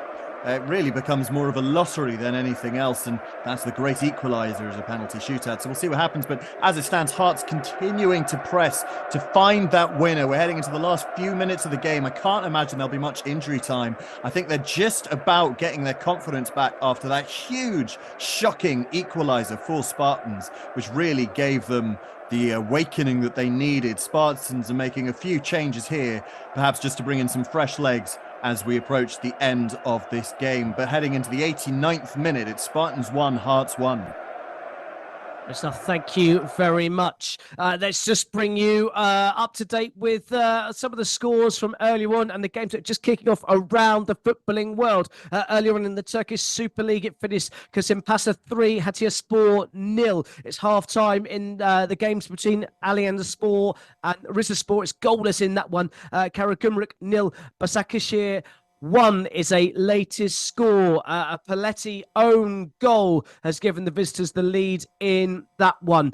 In the Asian Cup, it finished Jordan 2, South Korea 2. Heung-min Son had given South Korea the lead in that game before a Park Young-woo own goal 5 minutes before the break leveled things. Al scored to give Jordan a shock lead in the 6th additional minute at the end of the first half, and it needed an Al Arab own goal in stoppage time in the second half to earn a share of the spoils. It finished Jordan 2, South Korea 2.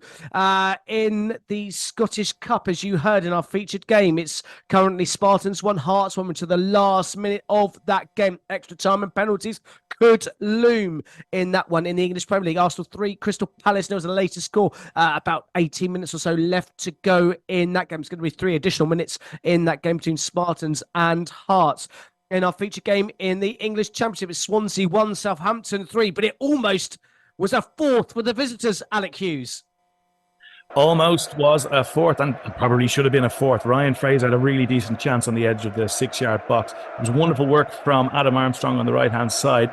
He used Smallbone as a bit of a decoy on his inside and floated across to the back post where Fraser was totally unmarked, as has been kind of the case on the right-hand side of the Swansea defence. And he just wasn't quite composed enough. His half volley flew up into the air as opposed to into the back of the net. But it really was a really good chance for Southampton, and kind of chance that you'd expect them to put away. A little word on the goalkeeper, Carl Rushworth, here today, who's made an astonishing amount of saves today, and some of them really, really good. I mean, Southampton could be 5, 6, 7 goals up at this stage, but we'll just see how it goes. But really in total control here. 69 minutes gone, and it's Swansea 1, Southampton 3. Thank you very much. Spartans were holding on for extra time, but their hearts have just been broken. The goals, powered by NairaBet. In the second minute of added time, Vargas has scored his second of the afternoon to make it Spartans 1, Hearts 2, and the Scottish League 2 side are dead on their feet. Let's go and hear about that goal from Jacob Collick. Yes, it was an absolutely heart-wrenching goal for the Spartans fans around here, but you have to say, not only did Hearts deserve it, but Vargas probably deserved it. It's his second goal of the game. He has been probably the best player on the pitch by a country mile today.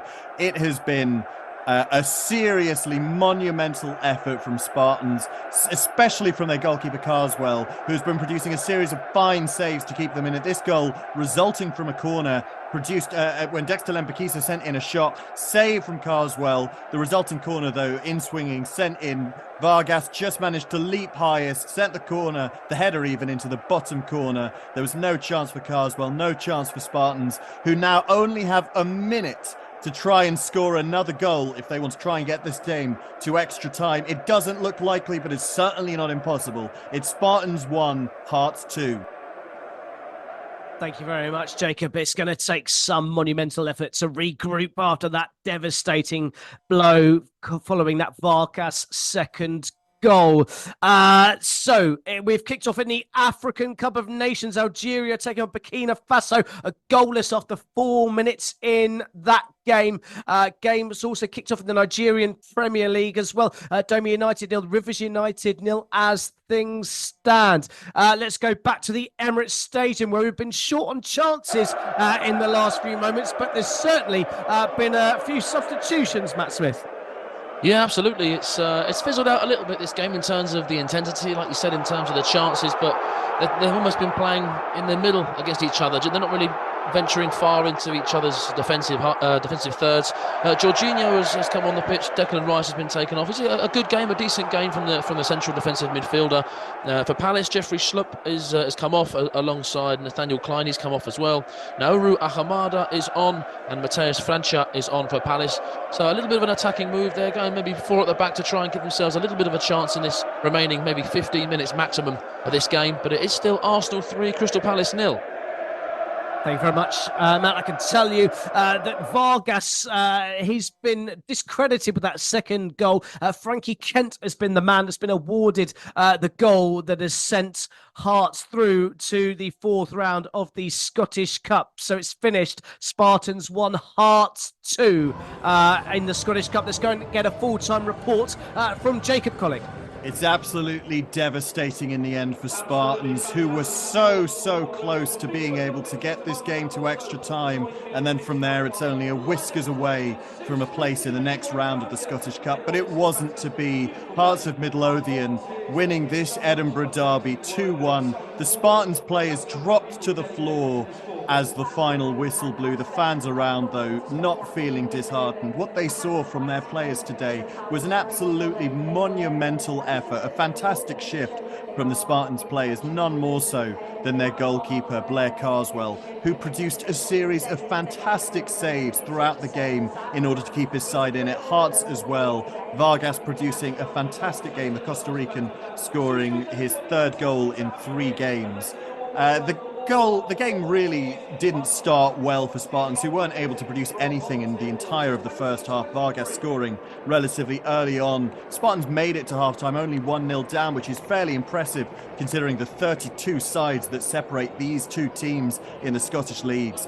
Across came Craigan from a potentially offside goal in the 64th minute to equalise for the Spartans. And just as they were getting towards the final whistle, as they were getting towards that dream of the next round of the Scottish Cup, Heart of Midlothian, Kent scored in the 92nd minute to win it for the visitors. It is a devastating result for Spartans. Hearts, however, they won't care. They'll be very happy to have not lost to a minnow again after having done so only 3 years ago. But as it stands at full time, it's Spartans 1, Hearts 2. Brilliant. Thank you very much, Jacob. Arsenal men's team are 3-0 up at home to Crystal Palace. Arsenal women's team are also in action. They've just kicked off at home to Everton women, and it's taken them just 9 minutes to take the lead. Caitlin Ford with the goal to put Arsenal women in front in that game. So Arsenal women 1, Everton women 0. Let's go back to the Emirates to hear how Arsenal men's team are getting on. Almost a 4th goal for them. Yeah, Arsenal, like I said, they may be letting it fizzle out a little bit, but when a chance does come, they're trying to grab it with both hands.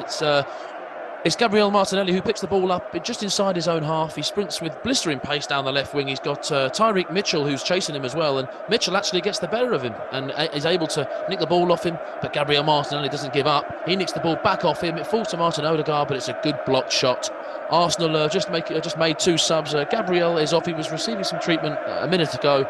And he's had to come off. Hopefully that's nothing too serious. But Jacob Kivior is on to slot in instead of Gabriel, and Eddie Nketiah is on for the other Gabriel Jesus. He's done very well, Jesus, today. He set up a goal, didn't get a goal for himself, but he set up Trossard, and it's a good solid game from both Gabriels. Gabriel the defender and Gabriel Jesus. 81 minutes played. Arsenal 3, Crystal Palace 0. Thank you very much, Matt. Let's go straight back to the Championship. Swansea versus Southampton, and the home side starting to make a fight of it, but maybe too little, too late, Alec. Yeah, Southampton were almost caught out. They switched off, and that allowed Josh Tymon leaving the left-hand side of the pitch, and he picked out Charlie Patino on the edge of the Southampton box. He probably didn't realise how much time he had, and he rushed his effort, and it tickled feebly wide. It was a decent chance, and I'm sure he'd love to have it again. And it's a little warning to Southampton that even if they've been dominant, they really have to keep their concentration. In the meantime, there's been a couple of substitutions for Southampton. Rothwell and Mara are in for Stuart Armstrong and Che Evans. And veteran Joe Allen is in for the Swans. He replaces Jay Fulton. But a little bit of a wake-up call there for Southampton. They still look comfortable. It's Swansea 1, Southampton 3, 76 minutes gone. Thank you very much, Alec Hughes. The Swansea.com stadium. There's been a goal in the Turkish Super League 7 minutes into the second half. Alanyaspor 0, Rizespor 1. Easy for me to say. Varan Sanovic with the goal 7 minutes after the restart to give the away side the lead there. Rizespor looking to join level on points with Besiktas on 35 points, and they are currently leading and doing their end of the bargain. Of course, Fenerbahce lead the way in the Turkish Super League, 53 points from 20 games, followed closely by Galatasaray, just 2 points shy of them with 51 points from their opening 20 games, and a big gap down to Trabzonspor and Besiktas, who are third and fourth respectively on 37 and 35 points respectively. So let's bring you up to date with scores as they are around the grounds. Latest score in La Liga: Rayo Vallecano 0, Las Palmas 1 is a latest score. Las Palmas taking the lead after 35 minutes. Alberto Melero with the goal to give the away side the lead as Las Palmas look to continue their European push this season. In the Turkish Super League, Allianz Sport 0, Rizespor 1 is a latest score, and Karagümrük 0, Başakşehir 1 is a latest score. In the African Cup of Nations, Algeria 0, Burkina Faso 0, goalless of the first 11 minutes of that one. In the English Women's Super League, Arsenal Women 1, Everton 0 is a latest score. And in the Nigerian Premier League, Doma United 0, Rivers United 0. Let's go back to the Emirates Stadium. We're into the last 8 minutes or so of that game. Game just sort of fizzling out. Lots of changes for both sides.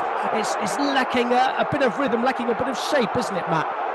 Yeah, lacking a bit of shape and rhythm is exactly what I was going to say. I think with all these changes, both sides are trying to get fresh legs on, which is granted, but it just changes things a little bit. I think Palace were maybe trying to get into the game, and now Roy Hodgson's brought on a few more players, and it's just shuffled it about a little bit, and they haven't really had a sniff again.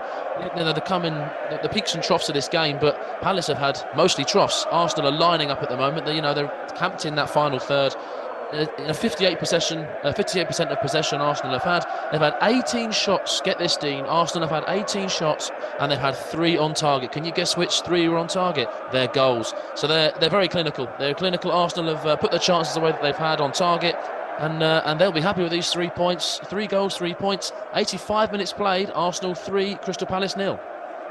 Indeed, and it would put them just 2 points behind league leaders Liverpool, who of course are on Football Live tomorrow afternoon away at Bournemouth. You feel that Dominic Solanke will have a big say in that game as well. Liverpool missing Mohamed Salah for that trip down to the south coast. We'll go from the south coast to the south of Wales. Swansea taking on the south of coast, Southampton, and it's Swansea who are making the running of it.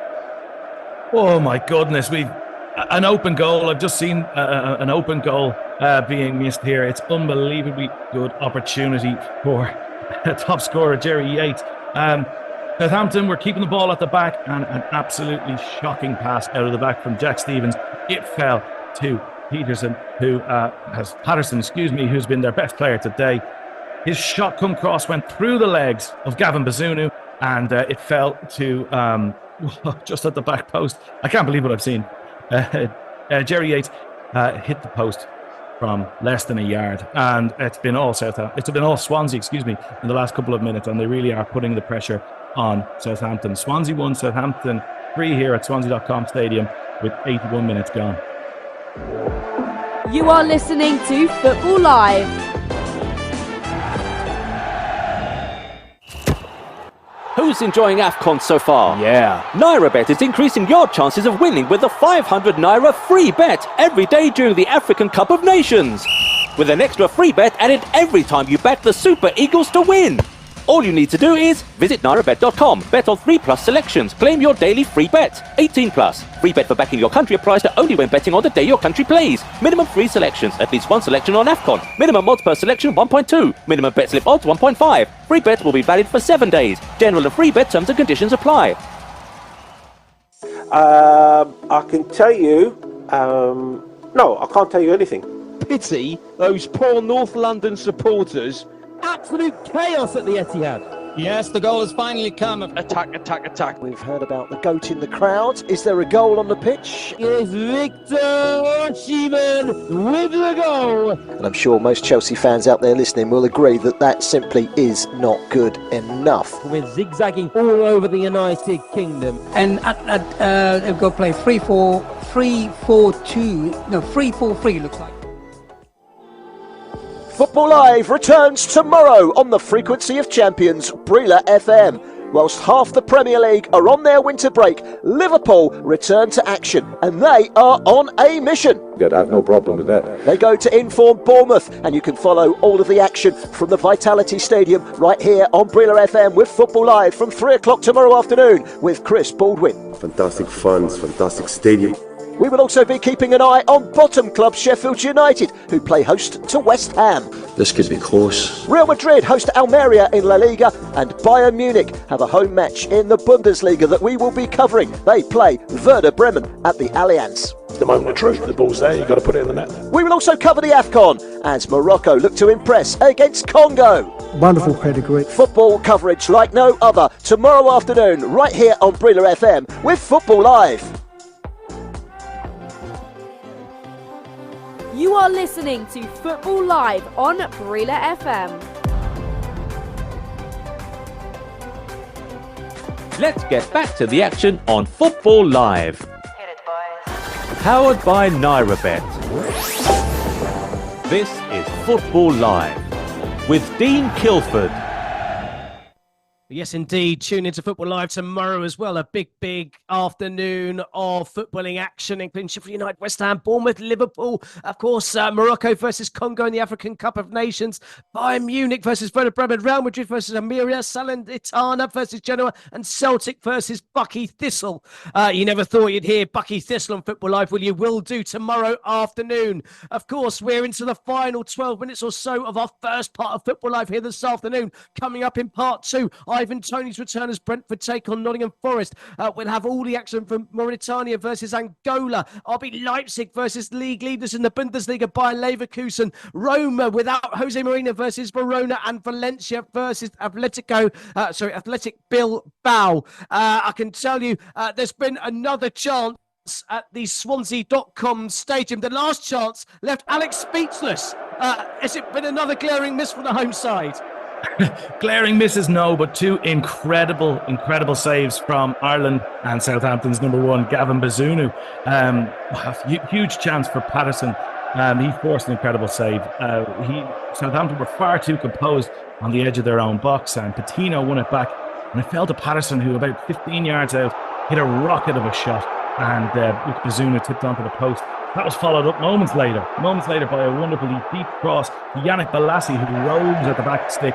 He headed downwards, and again, Bazunu managed to tip it wide for a corner. And it shows the value of Southampton. Like, they've been switching off, but it just shows the value of having a 20 million euros netminder at the back there for them. And he's made 2 massive saves in the last couple of moments. But it stays now. 85 minutes gone, and it's Swansea 1, Southampton 3. Thank you very much, Alec. Let's go back to the Emirates Stadium. Arsenal in cruise control against Crystal Palace as we're into stoppage time. Any sign of a late consolation for the visitors?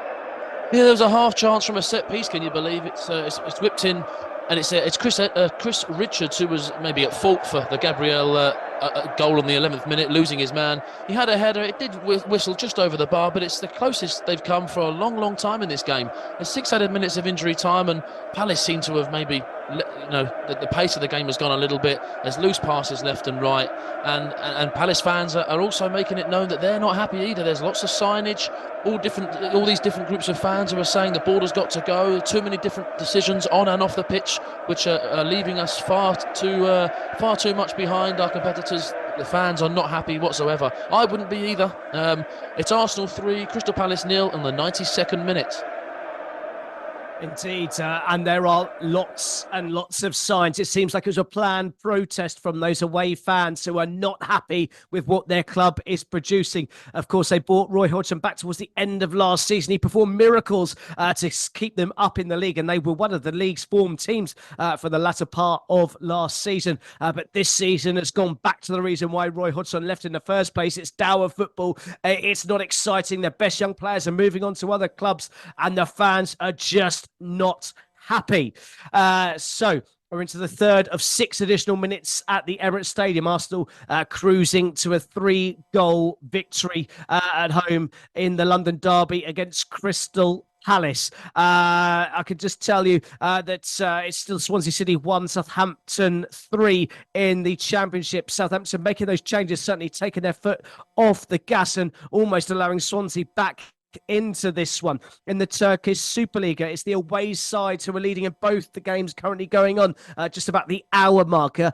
Alanyaspor 0, Rizespor 1, and Karagümrük 0. Başakşehir 1, our latest scores. In the African Cup of Nations, Algeria 0, Burkina Faso 0, 20 minutes gone in that one. In the English Women's Super League, it's Arsenal Women 1, Everton Women 0. And in the Nigerian Premier League, it's Toney United 0, Rivers United 0. The ball has hit the back of the net again at the Emirates Stadium. The goals, powered by NairaBet. If it wasn't game, set and match before, here's the cherry on the icing to add to a fantastic afternoon for those Gunners in attendance. Yes, those Gunner fans are waving those Palace fans away. It's Arsenal 4, Crystal Palace 0. We're into the 93rd minute. Eberici Eze has his head in his hands. There's not much more he can do, but it's a good goal, a good breakaway again from Arsenal. The blistering pace of Gabriel Martinelli. He's gone down the left wing. He's got the ball from Odegaard, I believe, on the overlap. And Martinelli, it's quite a difficult finish to place, actually. But he's whipped it right all the way around Dean Henderson from quite an acute angle. It's a great finish to finish off a very good game for Arsenal. Very convincing win. It's Nketiah, who plays the ball through to Gabriel Martinelli. It is quite an acute angle, but he's managed to whip it all the way around the Crystal Palace goalkeeper, and a fantastic finish. It's Arsenal 4, Crystal Palace 0. Thank you very much, Matt. Certainly had shades of Thierry Henry. The explosive pace of Martinelli. He just wanted to get onto the ball quicker than the defender. He just opened up his body and side-footed it into the far corner beyond the outstretched arm of Dean Henderson. Eze quite rightly has his head in his hands. It was his sloppy play trying to go for a pirouette on the ball on the halfway line that gave possession to Bukayo Saka, who started and led that breakaway. Arsenal 4, Crystal Palace 0. And those Crystal Palace fans that were protesting moments ago have certainly packed up their signs and are heading to the exit. It could just be about to get from bad to worse. It has got worse for Arsenal.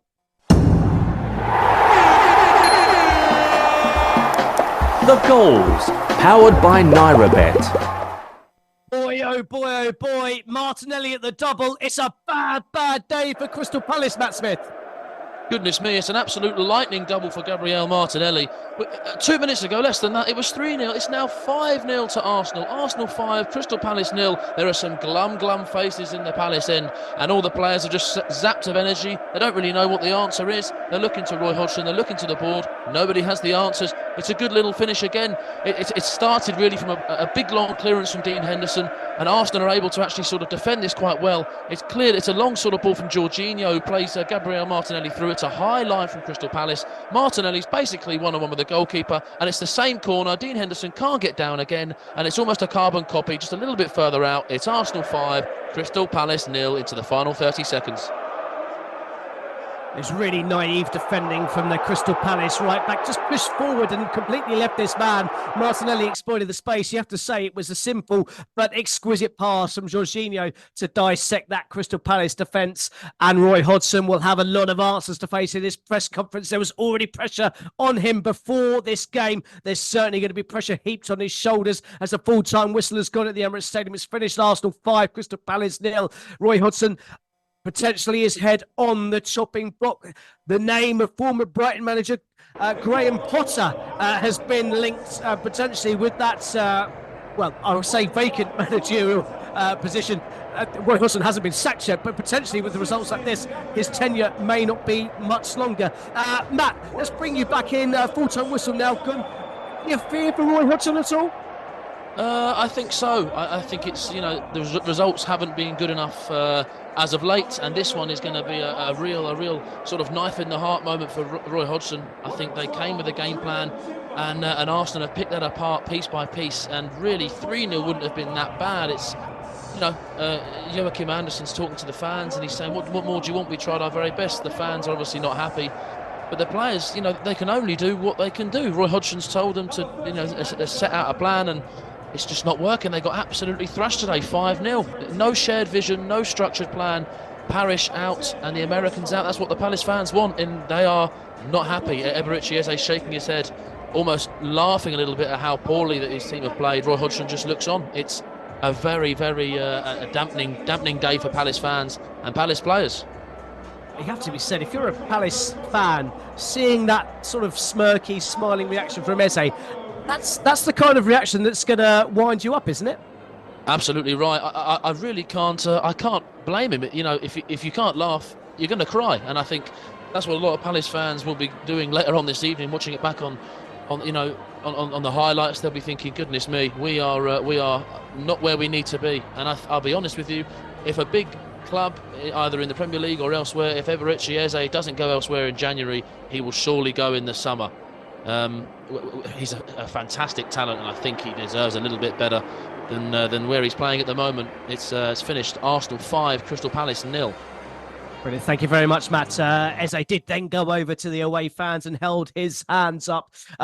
So maybe we were too quick to jump on the reaction of Eze at that particular time. It should take nothing away from a big result for Mikel Arteta. Under pressure going into this one, form not on their side, but they've answered their critics after their sort of midwinter break. They've come away refreshed, they've come back refreshed, and they are now just 2 points behind Liverpool. But more importantly, they've increased their goal difference to plus 22 in the table. They're level on points with Manchester City. Just behind them, it's just a 3-goal difference between Arsenal and Manchester City now, as Arsenal look to maintain and push on for a title challenge this season. Let's go back to the game of the Championship. Swansea.com Stadium. Swansea 1, Southampton 3. We're deep into added time. 7 minutes to be added, in fact, in this one.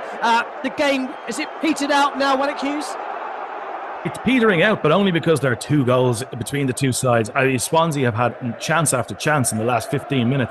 And really, Southampton have their Irish goalkeeper of Nigerian descent, Gavin Bazunu, to thank for this one. He's made 2 or 3 really top class saves in the last few minutes. But it looks like now time is just against Swansea. And just a minute or so left in this one. So too little too late for Swansea, but sign of light at the end of the tunnel for Luke Williams' side here. Maybe they can bring a bit of this form from the last 10 minutes into their next few games. But it's nearly finished up here. It's Swansea 1, Southampton 3. Good stuff. Thank you very much, Alec Hughes. We're approaching the end of the first show here on Football Live. Be sure to join us back at 6:30 as we bring you the return of Ivan Toney as Brentford take on Nottingham Forest. We'll have all the action from Mauritania versus Angola, RB Leipzig versus Bayer Leverkusen, Roma versus Verona, and Valencia versus Atletico Bilbao. You've heard how Arsenal were thrashed Crystal Palace by 5-0, how Hearts broke the hearts of the Spartans with a late winner to send them through to the Scottish Cup 4th round, and you've heard how the Saints have gone marching on in the Championship up to 2nd place. I've been Dean Kilford. We'll see you again in 3 short hours. Now it's time to join FJ on the team. You've been listening to Football Live.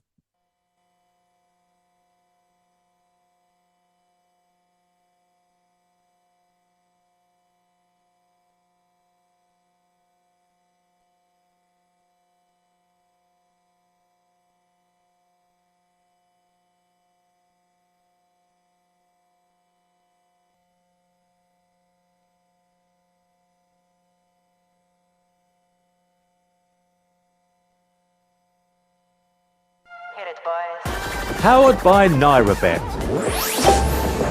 This is Football Live with Dean Kilford.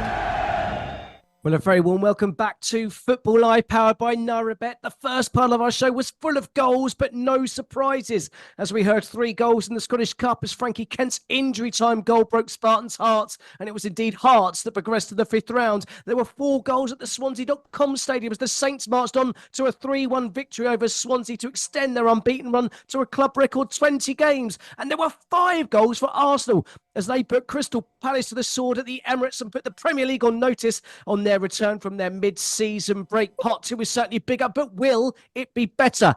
Well, we have the fallout of Jose Mourinho sacking at Roma. Ivan Toney's return to football following an 8-month ban. A big game in the AFCON between Mauritania and Angola. We'll see if Bayer Leverkusen could extend their lead at the top of the Bundesliga. And finally, we have all the action from the Liga as Valencia take on Atletico Bilbao. We'll start, though, at the G-Tech Community Stadium, where Thomas Frank is delighted to welcome back Ivan Toney to a starting 11 for the very first time in 8 months. Not only that, he's captain tonight as Brentford take on Nottingham Forest. Both these teams looking nervously over their shoulders. Brentford on a run of 5 defeats in the league and just 1 win in 10 all competitions, while Forest needed extra time to defeat Blackpool in the FA Cup on Wednesday night, but had 2 impressive victories in the league to end 2023, beating both Manchester United and Newcastle United. Jackson Cole can bring us bang up to date with the 2 lineups and how things have started in West London. Well, welcome to you, Jackson. Thank you, Dean. Well, game has just kicked off, so it's Brentford 0, Nottingham Forest 0, and the main attraction this evening is, of course, Ivan Toney, who returns from an 8-month ban today. Sergio Reguilon, whose loan move from Tottenham was confirmed earlier this week, is on the bench, while midfielder Frank Onyeka is absent as he's away with Nigeria at the Africa Cup of Nations. Thomas Frank has made 4 changes from their FA Cup defeat to Wolves in midweek. The full team news is Mark Flecken in goal. In defence, you have Ben Mee, Ethan Pinnock, Nathan Collins in defence. Then there's Vitaly Janelt, Matthias Jensen, Mikkel Damsgaard, Mads Roerslev, Keane Lewis Potter, Neil Mopé and Captain Toney. Forest boss Nuno Espirito Santo has made just 1 change from their FA Cup win at Blackpool in midweek, with Gonzalo Montiel replacing Nico Williams in defence. But it's something of a depleted lineup for Forest, with 6 players away on AFCON duty, including Nigeria defender Ola Aina. In goal, it's Matt Turner. Then you have Montiel, Andrew Omobamidele, Murillo, Nuno Tavares, Aurel Mangala, Danilo, Nicolas Dominguez, Ryan Yates, Callum Hudson-Odoi and Chris Wood. Should be a good one here. It's Brentford 0, Nottingham Forest 0. Thank you very much, Jackson. Well, I can tell you, we stepped away for just a couple of seconds from the G-Tech Community Stadium, and there's already been a goal. The goals, powered by NairaBet. Ivan Toney's return to the starting lineup has started as a nightmare as Danilo has scored a wonder goal for the visitors to put Nottingham Forest a goal up. It's Brentford 0, Nottingham Forest 1. Danilo with the goal to send the visitors into the lead.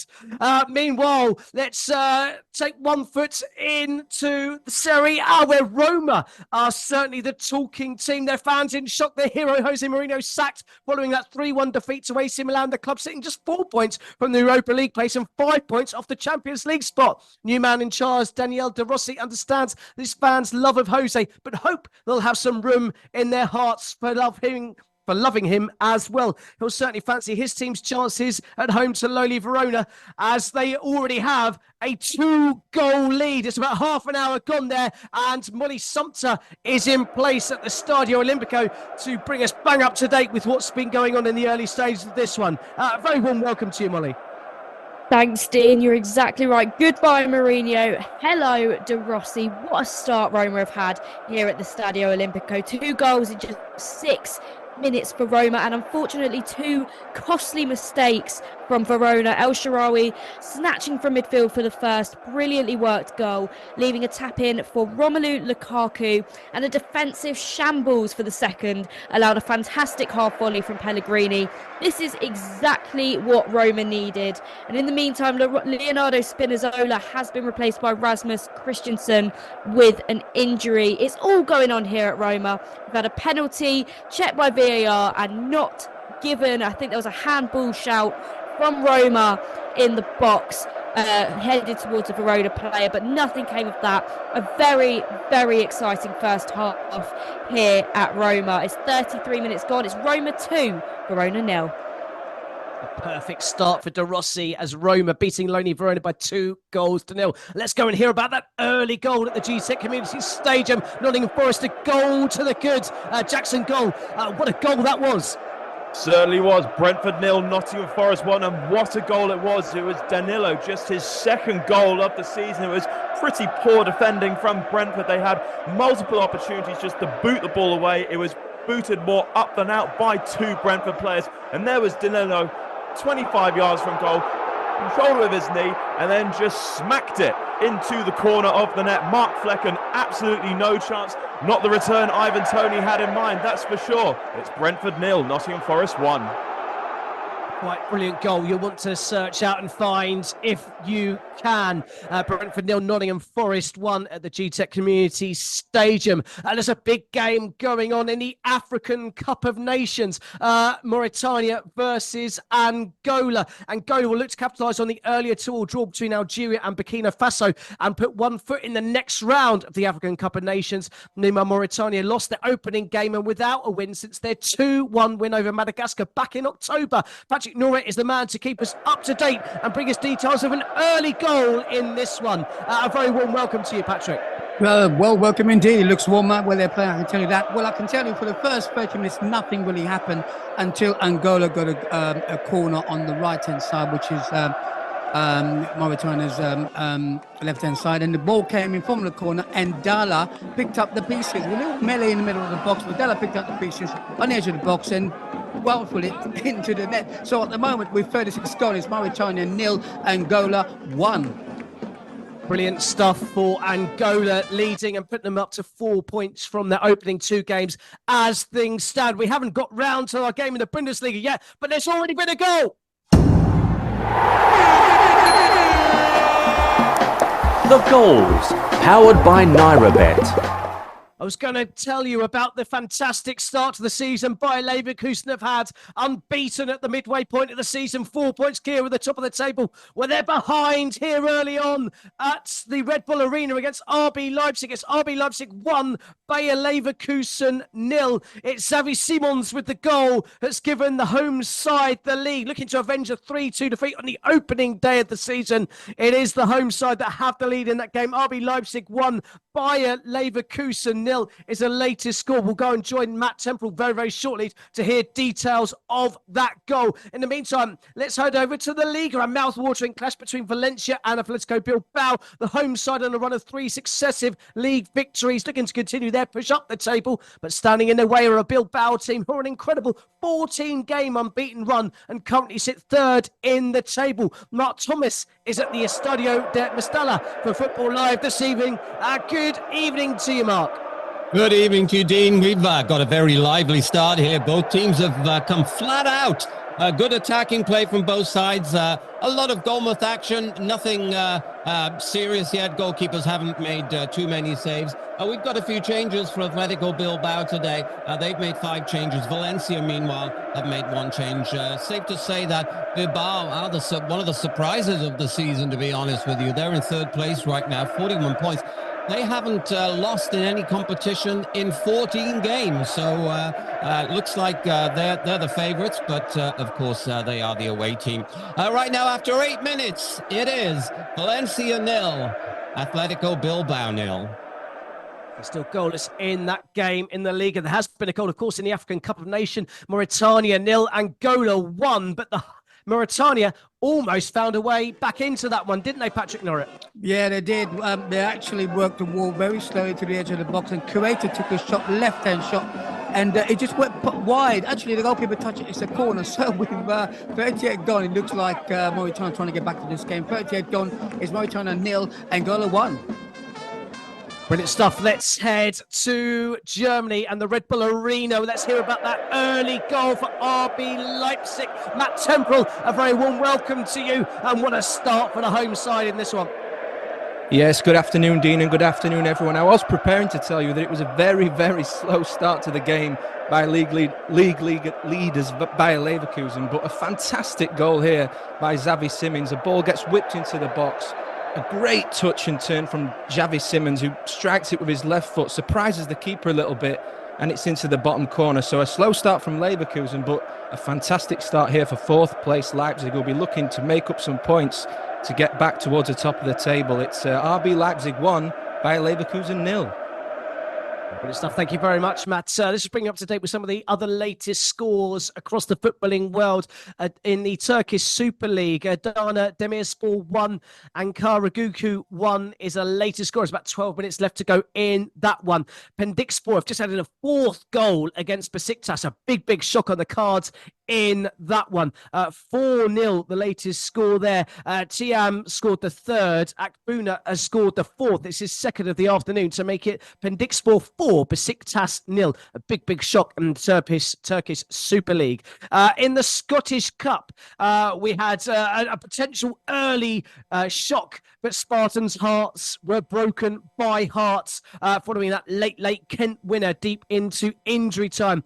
Dumbarton are looking to pull off a shock of their own as they're at home to Rangers. It's currently goalless after 11 minutes in that game. I think it's time. We're about 10 minutes into our 6:30 kickoffs. We're approaching the half-time in a couple of our others. Let's get the latest odds powered by NairaBet with our very own John Kane. Here's John Kane with all the very latest odds from NairaBet. Yes, welcome back. All the odds from the NairaBet website. Of course, all these prices are subject to change. The main game today is Brentford against Nottingham Forest. Brentford are losing at home by a goal to nil already after 11 minutes. Brentford at home are 3.0 for the win. The draw is 3.50, and Nottingham Forest, who are leading for an away win, it's 2.38. RB Leipzig, they're leading the leaders by Leverkusen by a goal to nil.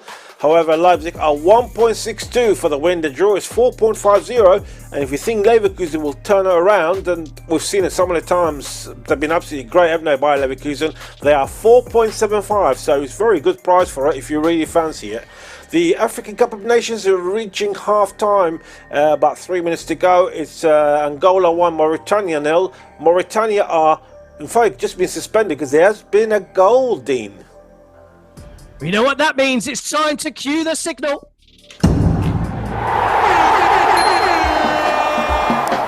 The goals, powered by NairaBet. Well, last we heard that Mauritania were looking to find an equaliser. Well, they found that equaliser. They've levelled things up against Angola. It's Mauritania 1, Angola 1 in the African Cup of Nations. A big goal there for the side chasing to get back into the game. Well, they have got back into the game just 2 minutes before the interval, 11 at 1 apiece there in that game. We'll join John Kane very, very shortly once more to get some more latest odds. Meanwhile, let's head back to the G-Tech Community Stadium to see how Brentford have responded to that early Nottingham Forest goal. It shouldn't come as a surprise that Nottingham Forest have scored 7 goals inside the first 15 minutes of their Premier League games. Only Tottenham can match that in the league this season. Has there been any response from the Bees so far?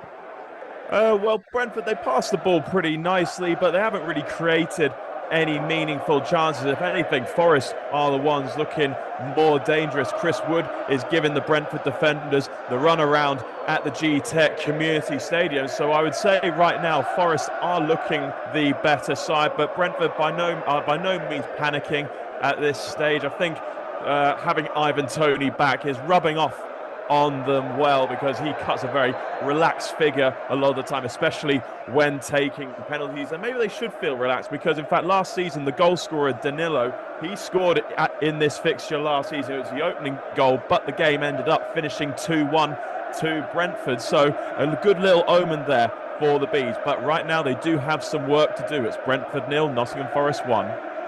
Thank you very much. Maybe we'll have to get out John Kane to search out those odds for a come-from-behind win for Brentford. Of course, our latest odds powered by NairaBet. I'm sure we'll come up with that for us very, very shortly.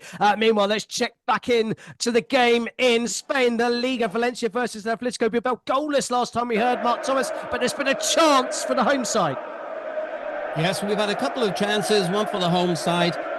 Bershishi cut in from the left. It was well saved by Marmo Dashville in goal for Valencia today. We've just had a substitution, Sergio Caños, who's been very impressive down the left-hand side for Valencia so far. He's gone off injured, and the sub, Yaremchuk, has come on for them.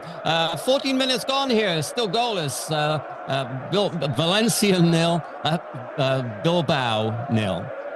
Good stuff. Thank you very much, Mark. Easy for you to say. Okay, let's go back to Germany. The Red Bull Arena, RB Leipzig versus Bayer Leverkusen. Leipzig with the lead, and they are looking on top, I believe, in this game, Matt. That's right. They're certainly looking on top. They've started like a house on fire in this game. Very shortly after they made it 1-0, they very nearly doubled their lead. It was Dani Olmo with a fantastic run down the left wing who played it across the box to Benjamin Sesko, who really basically just had to tap it into the empty net, but he hit it wide. And it's been a fiery start from Leipzig. Their width is causing all sorts of problems for the league leaders. And all things were pointing to a Bayer Leverkusen win today after recent results. But at the moment, they're just looking to get to half-time already at 1-0 down. And it's Red Bull Leipzig 1, Bayer Leverkusen 0. So thank you very much, Matt. Let's go and hear about that equalising goal for Mauritania in the African Cup of Nations with Patrick Norett. It was a goal, I tell you what, a wonderful goal. Basically what happened was Angola was going forward. Mauritania won the ball in midfield. It was a one ball given to Sidi Bouma Amar, who beat 4 players and slotted bottom left-hand corner. Wonderful goal on 43 minutes this was. It's now 45 with Mauritania 1, Angola 1, all to play for. Certainly sounds like the game has picked up after a very dour opening 30 minutes in that one. Let's go back to Serie A. Roma's return post Jose Mourinho looks to be quite rosy in this one. Molly, are they at a canter enjoying this one? Absolutely, Dean. It has been all Roma this half. I must say, Dybala looking absolutely outstanding for them, really dictating the pace of this game, keeping the Verona players on their toes, and to be quite honest, they can't keep up. They're getting a bit down the wings, using Davidovic a little bit on that right-hand side, but nothing really clear-cut coming for them. Roma's defence extremely strong today. Paredes, however, did just pick up a yellow card. I believe he tripped over Juric of Verona, which does mean he will be missing Roma's next game. He will be a massive loss for them. But as it stands, we're just approaching half-time. It's Roma 2, Verona 0. Thank you very much, Molly. Mangala has just been shown a yellow card for Nottingham Forest. Brentford got a freak in a very dangerous position in that game. Brentford looking for an equaliser at home to Nottingham Forest. Let's go and hear about another chance in the game in the African Cup of Nations between Mauritania and Angola.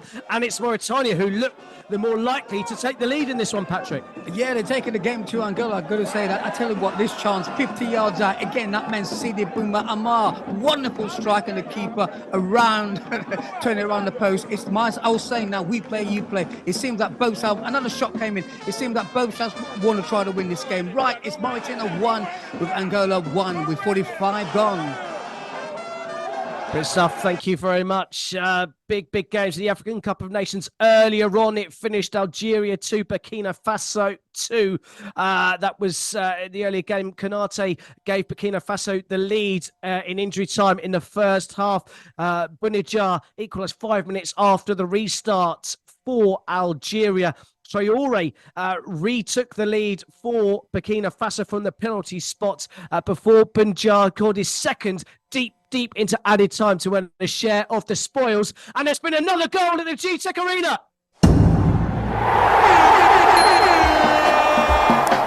The goals, powered by NairaBet. It just had to be him on his return from 8 months out with suspension. He scored from the resulting free kick to make it Brentford 1, Nottingham Forest 1. The man I'm talking about is, of course, Ivan Toney. He's put a shirt up to the crowds for his uncle Brian, this man in relation to Brentford, who sadly passed away a few days ago. There was a minute's silence ahead of this game for him. He holds that message up to the crowds. But more importantly, as far as the context of the game is concerned, he has scored the equaliser for his side. Brentford 1, Nottingham Forest 1 is a latest score. It's half-time in the game in Spain. Let's quickly check in with Wally Sumter to just bring us up to date with the game between Roma and Verona. Yeah, we've just hit the half-time mark here after 3 minutes of added time. Roma slowing down towards the end of that half. They didn't need to keep huffing and puffing. They'd already given themselves 2-goal lead within the space of 6 minutes between those goals, and in the first half an hour they were 2-0 up against Verona. Verona definitely will be scratching their heads at the moment. They have so much to think about. Obviously the spotlight definitely being on Daniel De Rossi today, and he has proven that he can keep up, and Roma made the right decision bringing him in. Verona is very much still sitting in that relegation zone. So much to think about at half-time. As it stands, though, it's Roma 2, Verona 0. Great stuff. Thank you very much. Let's go and hear about that Ivan Toney goal. He's played against them 4 times. He's scored every single time he's played against them. Here to tell us about the latest Ivan Toney goal is our very own Jackson Cole.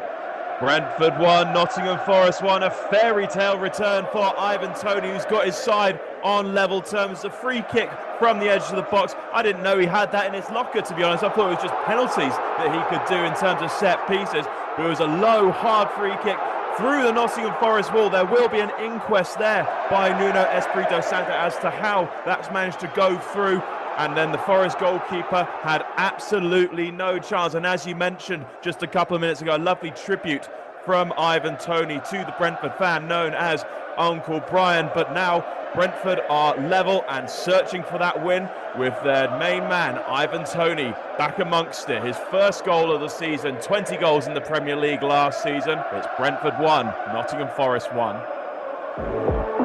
You are listening to Football Live. Who's enjoying AFCON so far? Yeah. NairaBet is increasing your chances of winning with a 500 Naira free bet every day during the African Cup of Nations. With an extra free bet added every time you back the Super Eagles to win. All you need to do is visit nairabet.com, bet on 3+ selections, claim your daily free bet. 18+. Free bet for backing your country applies to only when betting on the day your country plays. Minimum 3 selections, at least 1 selection on AFCON. Minimum odds per selection 1.2. Minimum bet slip odds 1.5. Free bet will be valid for 7 days. General and free bet terms and conditions apply. I can tell you... no, I can't tell you anything. Pity those poor North London supporters.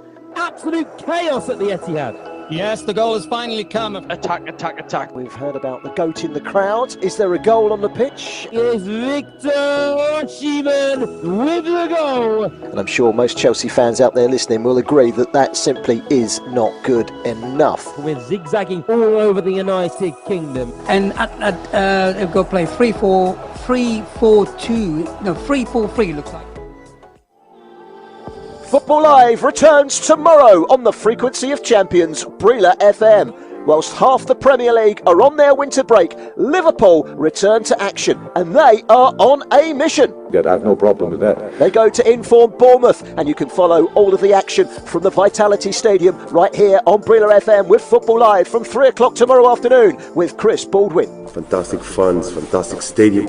We will also be keeping an eye on bottom club Sheffield United, who play host to West Ham. This could be close. Real Madrid host Almeria in La Liga, and Bayern Munich have a home match in the Bundesliga that we will be covering. They play Werder Bremen at the Allianz. The moment of truth, the ball's there, you've got to put it in the net. We will also cover the AFCON as Morocco look to impress against Congo. Wonderful pedigree. Football coverage like no other tomorrow afternoon right here on Brila FM with Football Live. You are listening to Football Live on Brila FM. Let's get back to the action on Football Live. Hit it, boys. Powered by NairaBet. This is Football Live with Dean Kilford. Yes, certainly tomorrow afternoon show looks to be an absolute belter with Chris Baldwin and the team. But we've got plenty more goals left on us today as I can bring you up to date with another goal in the Eredivisie. Heracles 0, Volendam 1 is a latest score. Ziefrik with the goal after 8 minutes to give the visitors the lead in that one. Let's go and hear about the half-time in the AFCON.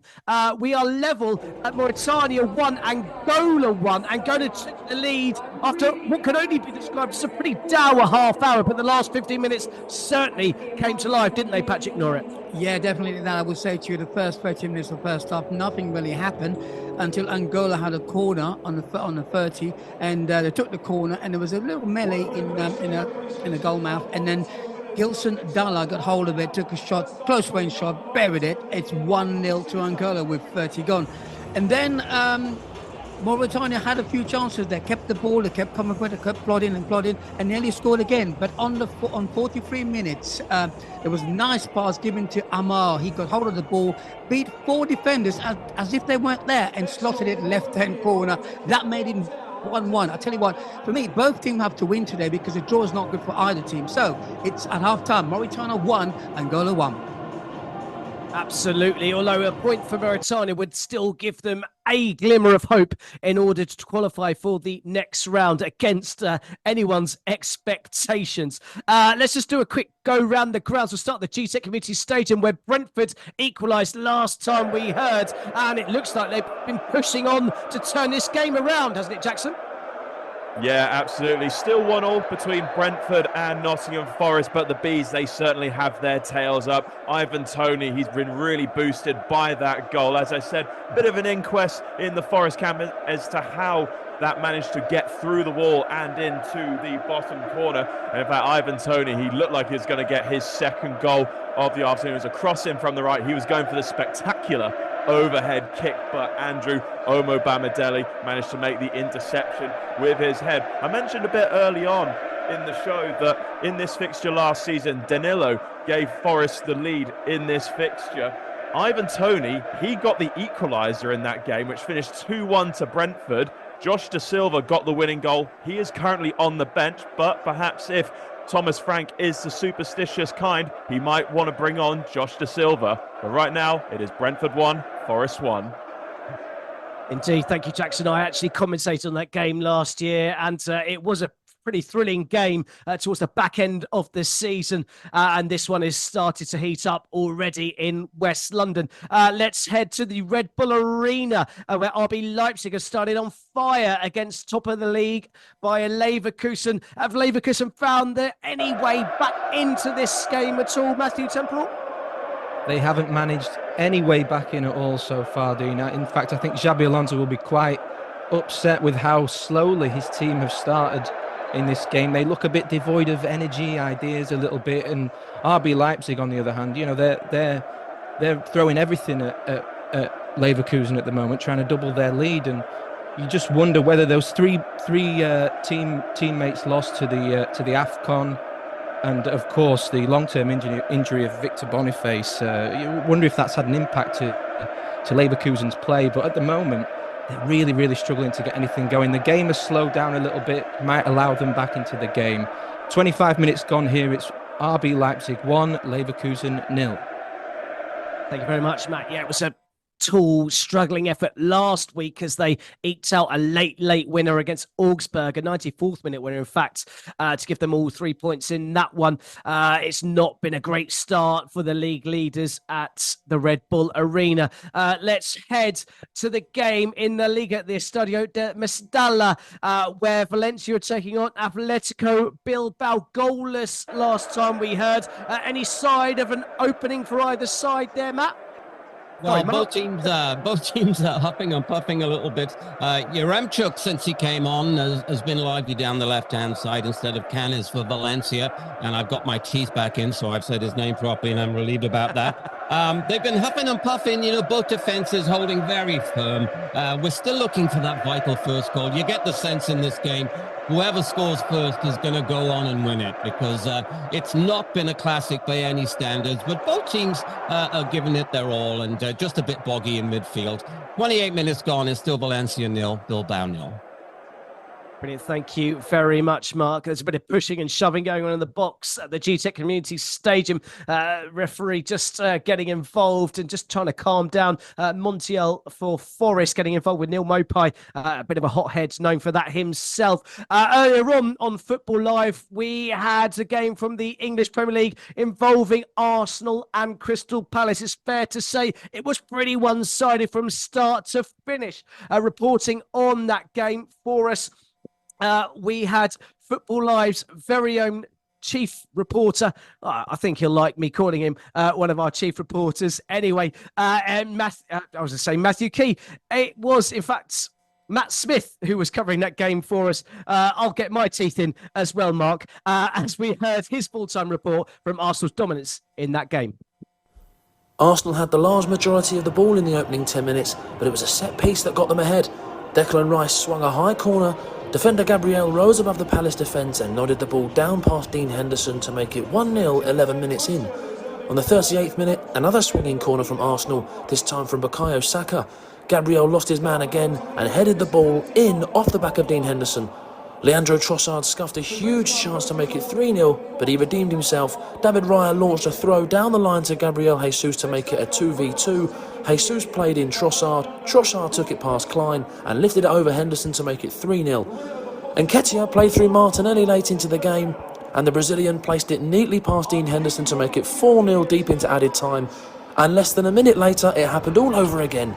Gabriel Martinelli was released this time by Jorginho, and the Brazilian slipped it past Dean Henderson exactly the same way to make it 5-0. Plaudits must go to the work of their set-piece coach, Nicolas Jova, who has been working to eradicate their vulnerability from set plays, and it's worked. 3 points at home for Arsenal, and the charge for the title is well and truly on. It's finished at the Emirates, Arsenal 5, Crystal Palace 0. Yes, and not only that, from the defensive point of view, from set pieces, scoring from set pieces as well. Arsenal have now scored 13 goals from set pieces, the most in the Premier League by far, including 10 from corners. Let's bring you up to date with the scores from the Asian Cup. Both games finished there this afternoon or this evening. Jordan 2, South Korea 2 was a full-time score. South Korea needed a late own goal to grab a share of the spoils in that one. And it finished Bahrain 1, Malaysia 0.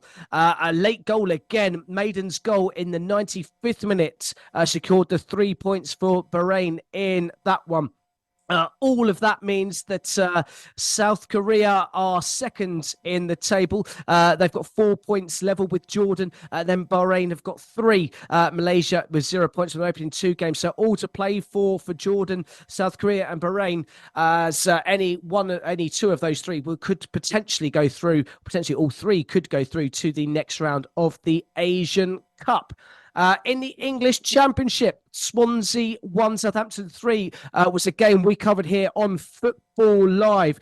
Swansea mounted a late comeback in that game, but couldn't quite fashion a goal back in it after they were completely dominated against for the majority of the first half. The other scores in the English Championship: Blackburn 1, Huddersfield 1, Bristol City 1, Watford 1, Middlesbrough 1, Rotherham 1. A bit of a shock in that game. Rotherham have taken 4 points off the Middlesbrough this season.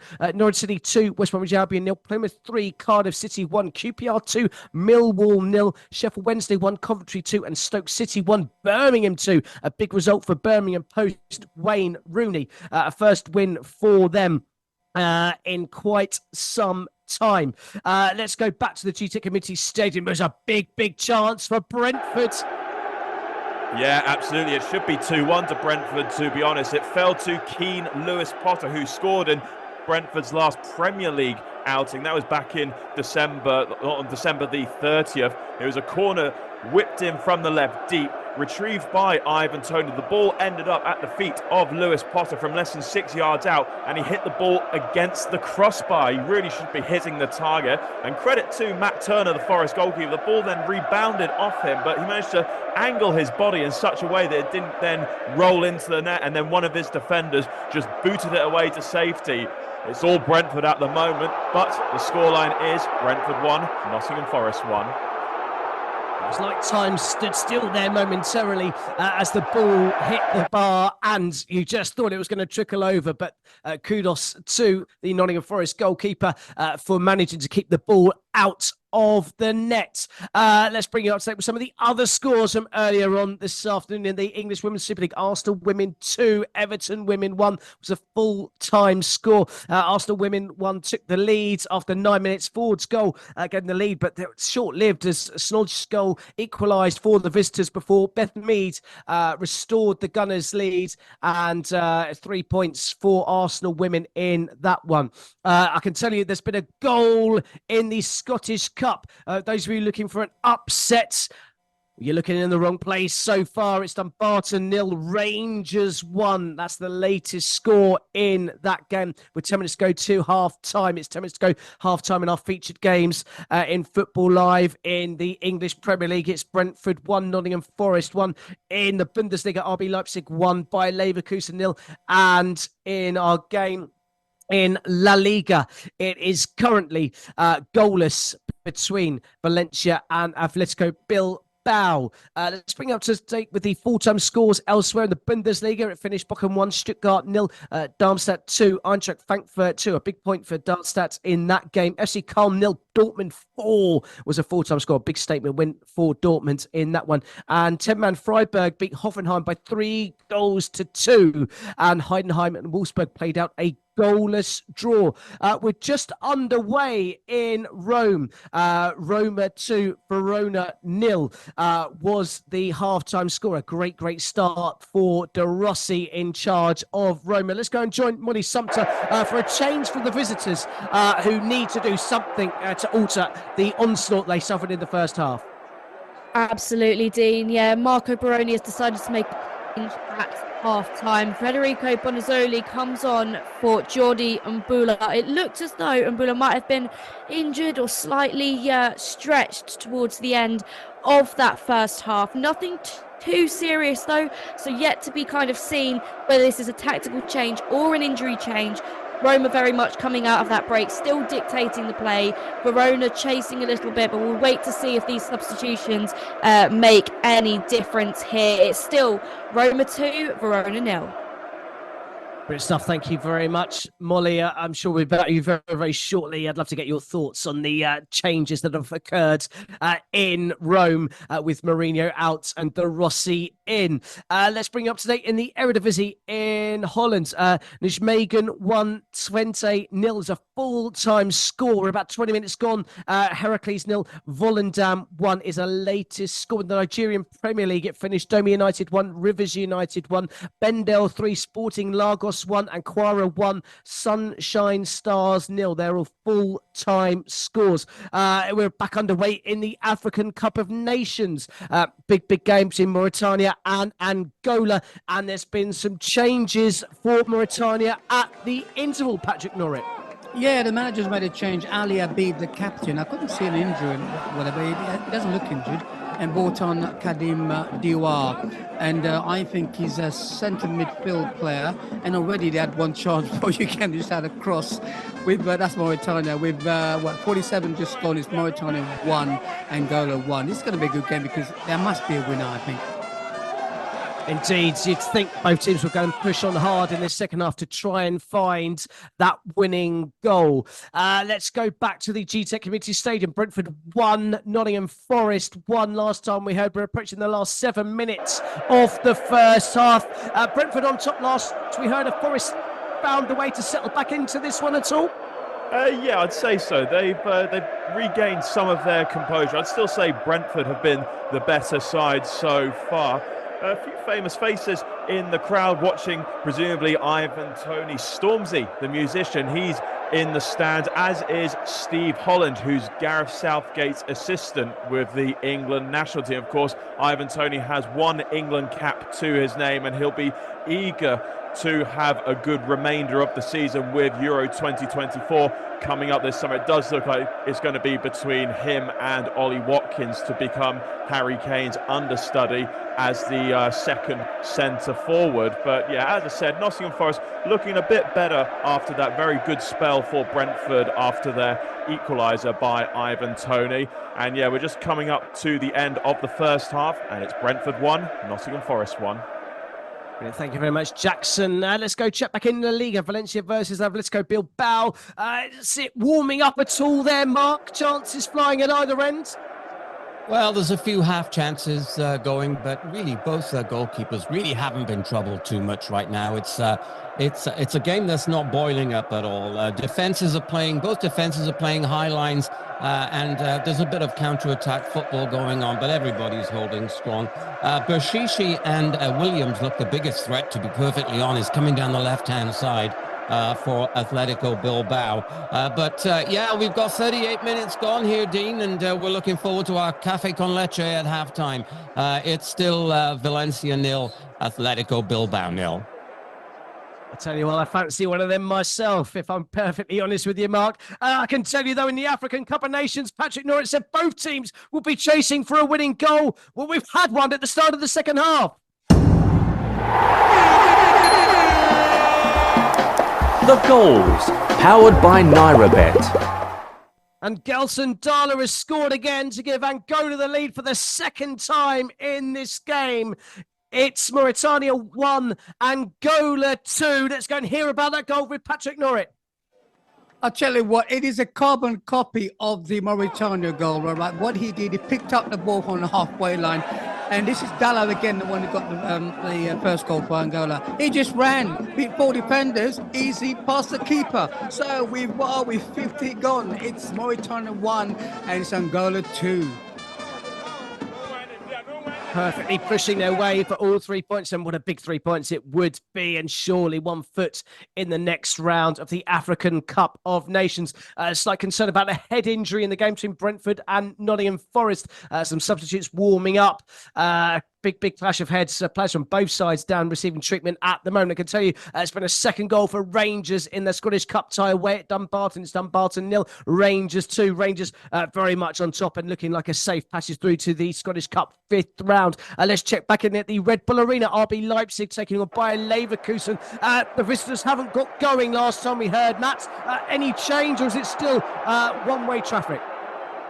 Well, we are now seeing signs of Bayer Leverkusen getting back into the game. That's hard to tell whether it's Leipzig taking their foot off the gas or Leverkusen finally waking up. We're seeing a lot more link-up play between Florian Wirtz and the full-back Alex Grimaldo, but still nothing clear-cut has been created by Leverkusen. And of course, the more Leverkusen push forward, the more that's going to open the back door for a counter-attack. And with Lois Openda up front for Leipzig, they are very, very pacey in the forward areas. So Leverkusen have to be aware of that as we approach half-time. It is Leipzig 1, Leverkusen 0.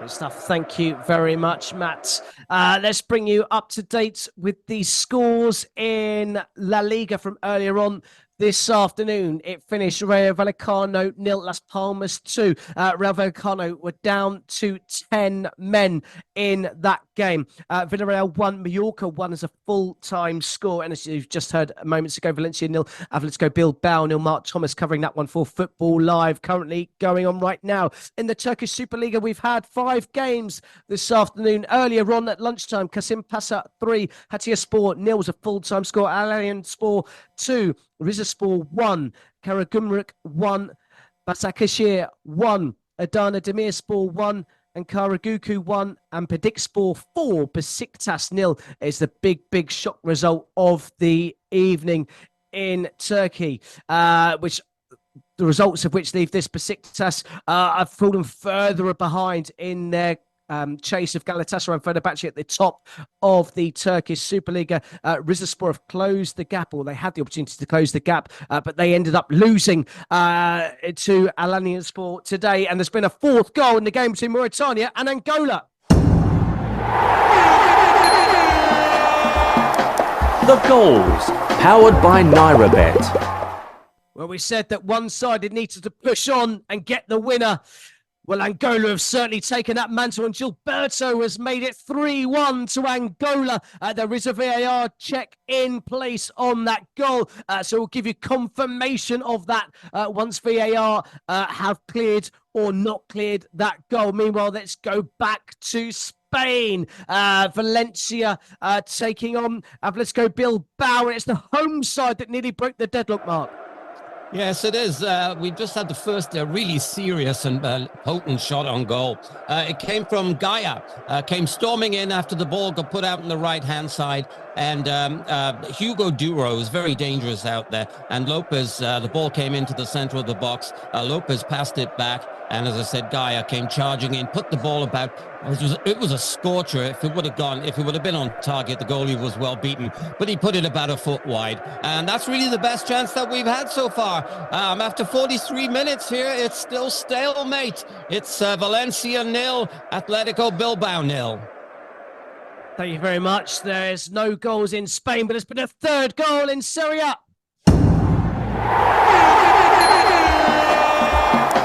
The goals, powered by NairaBet. And the De Rossi loving may just have to hold its horses for just 1 second as Verona have pulled a goal back. It's AS Roma 2, Verona 0, but a VAR check ongoing on that goal. So we'll bring you details of that as soon as we get confirmation. Meanwhile, I can tell you Angola's goal did stand. And let's go and hear about that third goal for Angola with Patrick Norrit.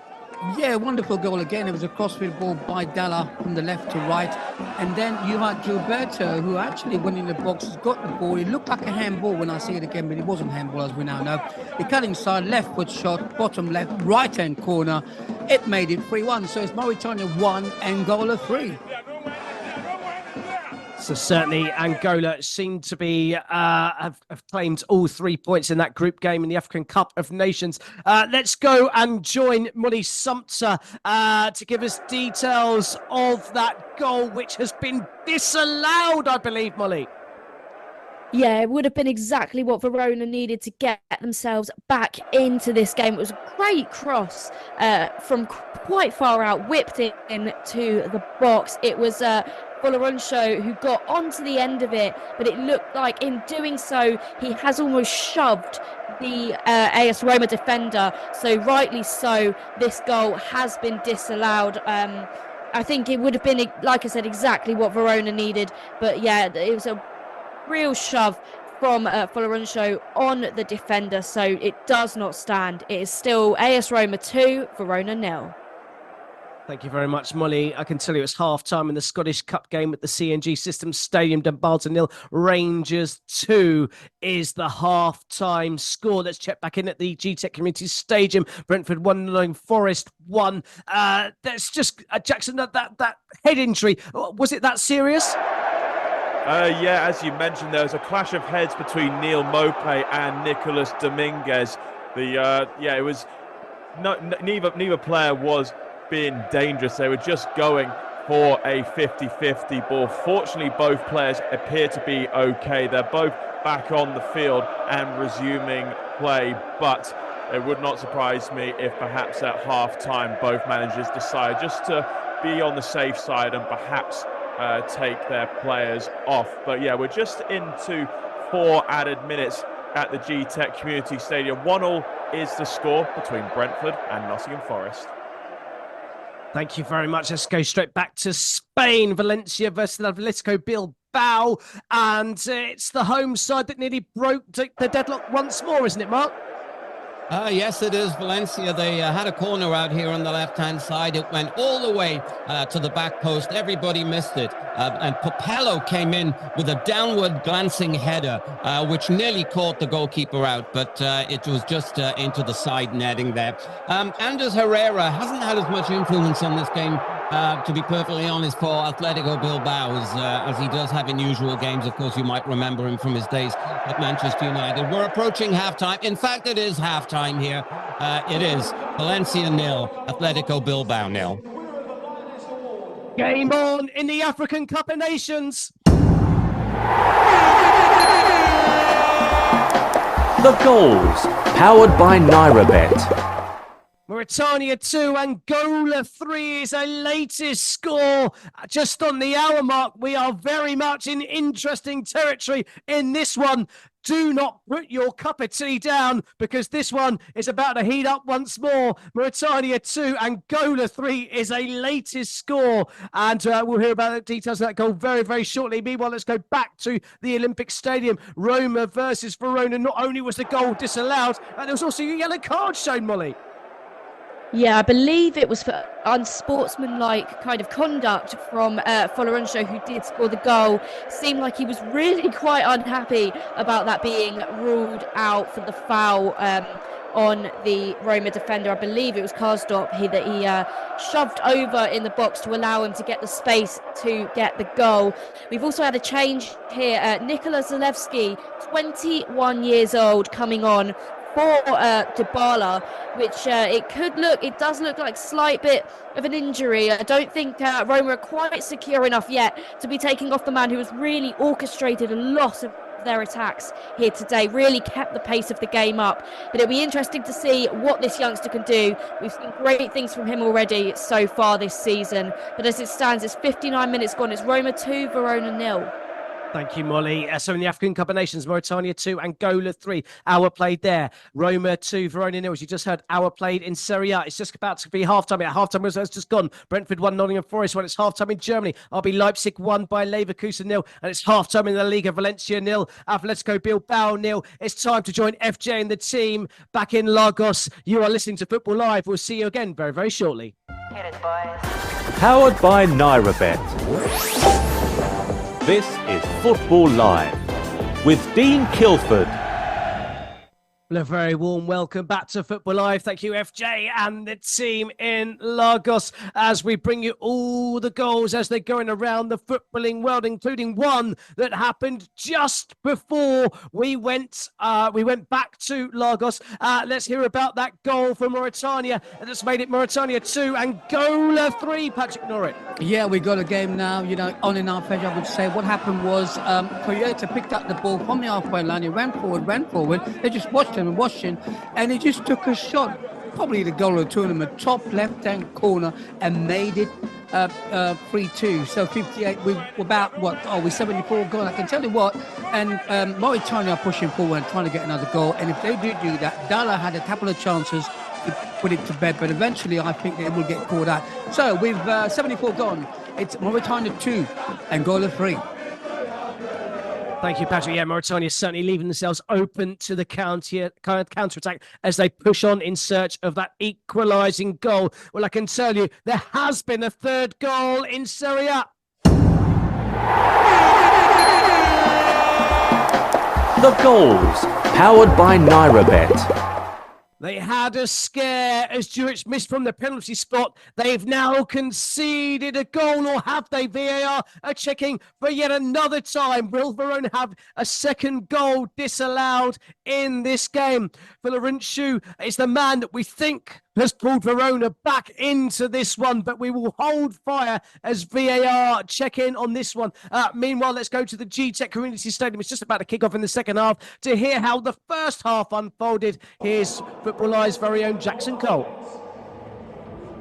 Yeah, Brentford 1, Nottingham Forest 1, all square at the G-Tech Community Stadium, which has seen Ivan Toney make a scoring return following his 8-month ban.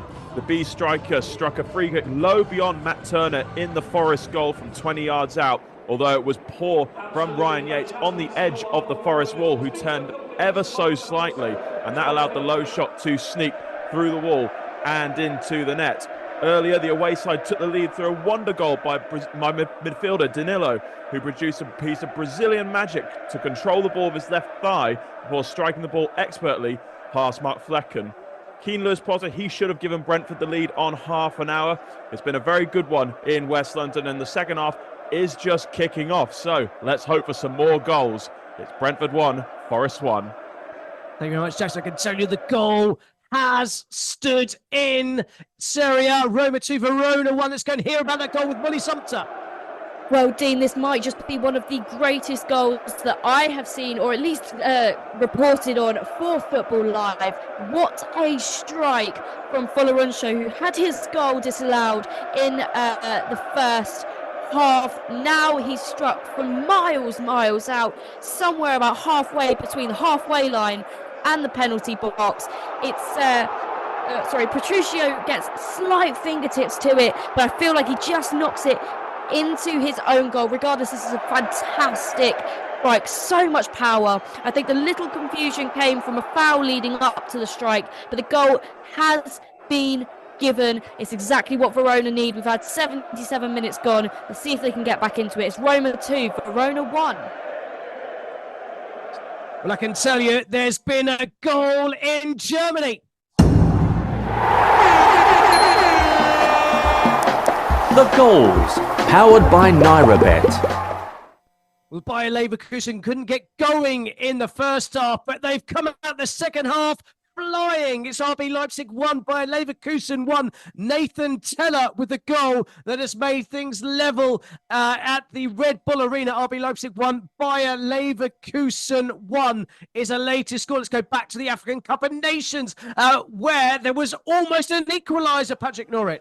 Yeah, there was. I tell you what, they're having a break now, taking refreshments. But Boomer got hold of it again. What they're doing, they're shooting from long range. They don't fancy this keeper. So it was shot by Boomer just over the bar. But with 77 gone, it's still Mauritania 2, Angola 3. Good stuff. Thank you, Patrick. I can tell you there was a VAR check on that goal at the Red Bull Arena. The VAR check is over. It does stand. RB Leipzig 1, Bayer Leverkusen 1 is a latest score. Let's go back to Spain. Valencia versus Love. Let's go Bilbao. Let's hear how the early goes of the second half have gone there, Mark Thomas. Yes, we've got no substitutions to tell you about at halftime.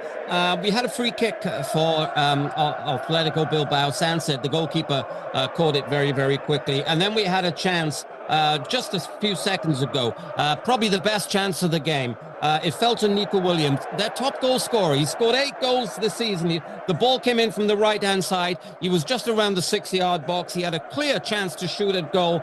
Dragged it about 6 inches wide. Absolutely the best chance so far.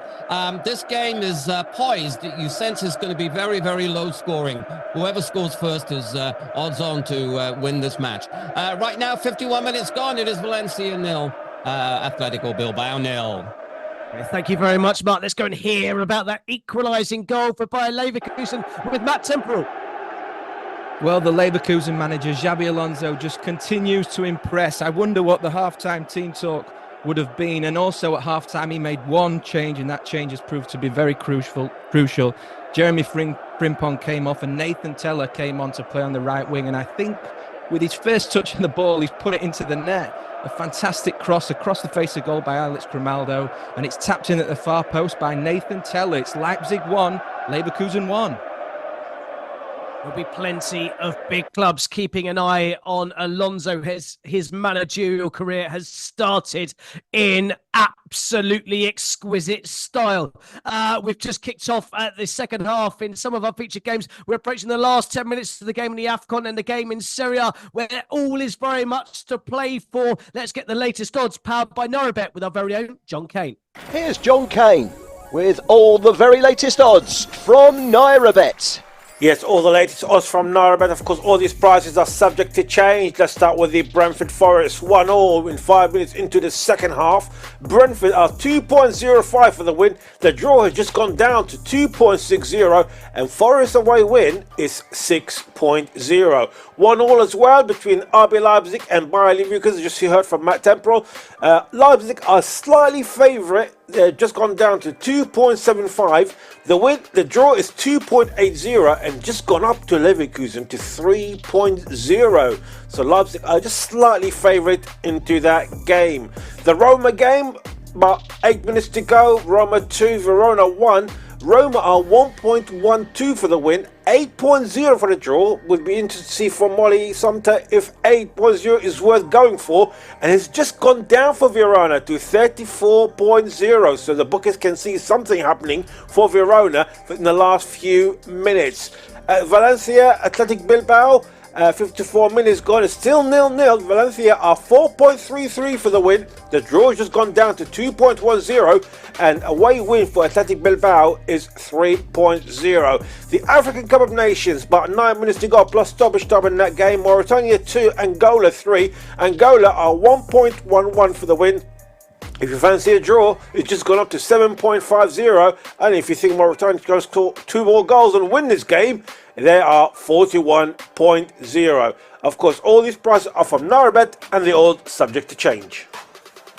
Great stuff. Thank you very much. John Kay, bring us the latest, powered by NaraBet. Let's go straight back to the Stadio Olimpico. Let's see how Roma have responded to conceding that goal from Verona. But Molly, in truth, it was coming, wasn't it? Absolutely. Verona have worked so hard this second half, and their hard work has paid off. They've had 2 goals ruled out by VAR. 1 goal ruled out by VAR. The second one checked. A penalty missed. They've been quite unlucky this second half, but that has definitely paid off. That wonderful, wonderful goal. A moment of pure brilliance from Folorunsho there. They've had a couple of changes here. Juan Manuel Cruz has come on for Saponara, and Thomas Henry has come on for Milan Juric. That penalty misser. Roma have also taken off El Shaarawy, who assisted for both of those goals. We'll see how those changes do affect this second half in the closing stages, but so far Roma looking slightly more under pressure, Verona looking a bit more on top as it stands. Brilliant. Thank you very much, Molly. It has to be said that penalty miss from Juric was an absolute shocker.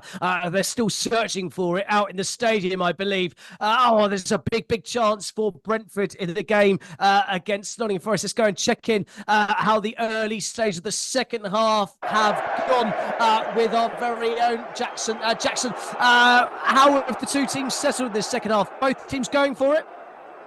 I wouldn't say they're really going for it hammer and tongs so far. Brentford are looking the more likely team to score in this second half. As you mentioned, they just had a good chance to take the lead in this game. But so far, this second half hasn't been quite as entertaining as the first half. Danilo, the goal scorer for Nottingham Forest, he's got to be careful because he's just been yellow carded for a high challenge on Nathan Collins. No complaints from the Brazilian midfielder.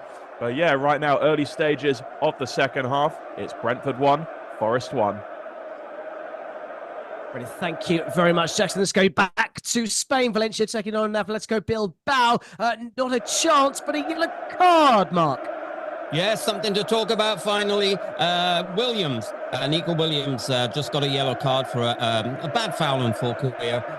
Not seriously injured. He's gotten up. He's running around. Looks pretty good. Substitutes are warming up on the sideline. Valencia right now have 3 subs on the sideline looking to make those changes. It is Atletico Bilbao that do look slightly sharper in the second half, and they are doing most of the attacking. But after about half an hour, it's still a little bit drabby, and still Valencia 0, Atletico Bilbao 0. Brilliant. Thank you very much, Mark. Let's go in here into the last 5 minutes in the African Cup of Nations game between Mauritania and Angola. 3-2 Angola lead in this one. Any signs of an equaliser, Patrick? Not yet, but I tell you what, Mauritania are really trying. They're throwing everything forward, and what Angola are doing is just dropping off and hoping to catch them on the break.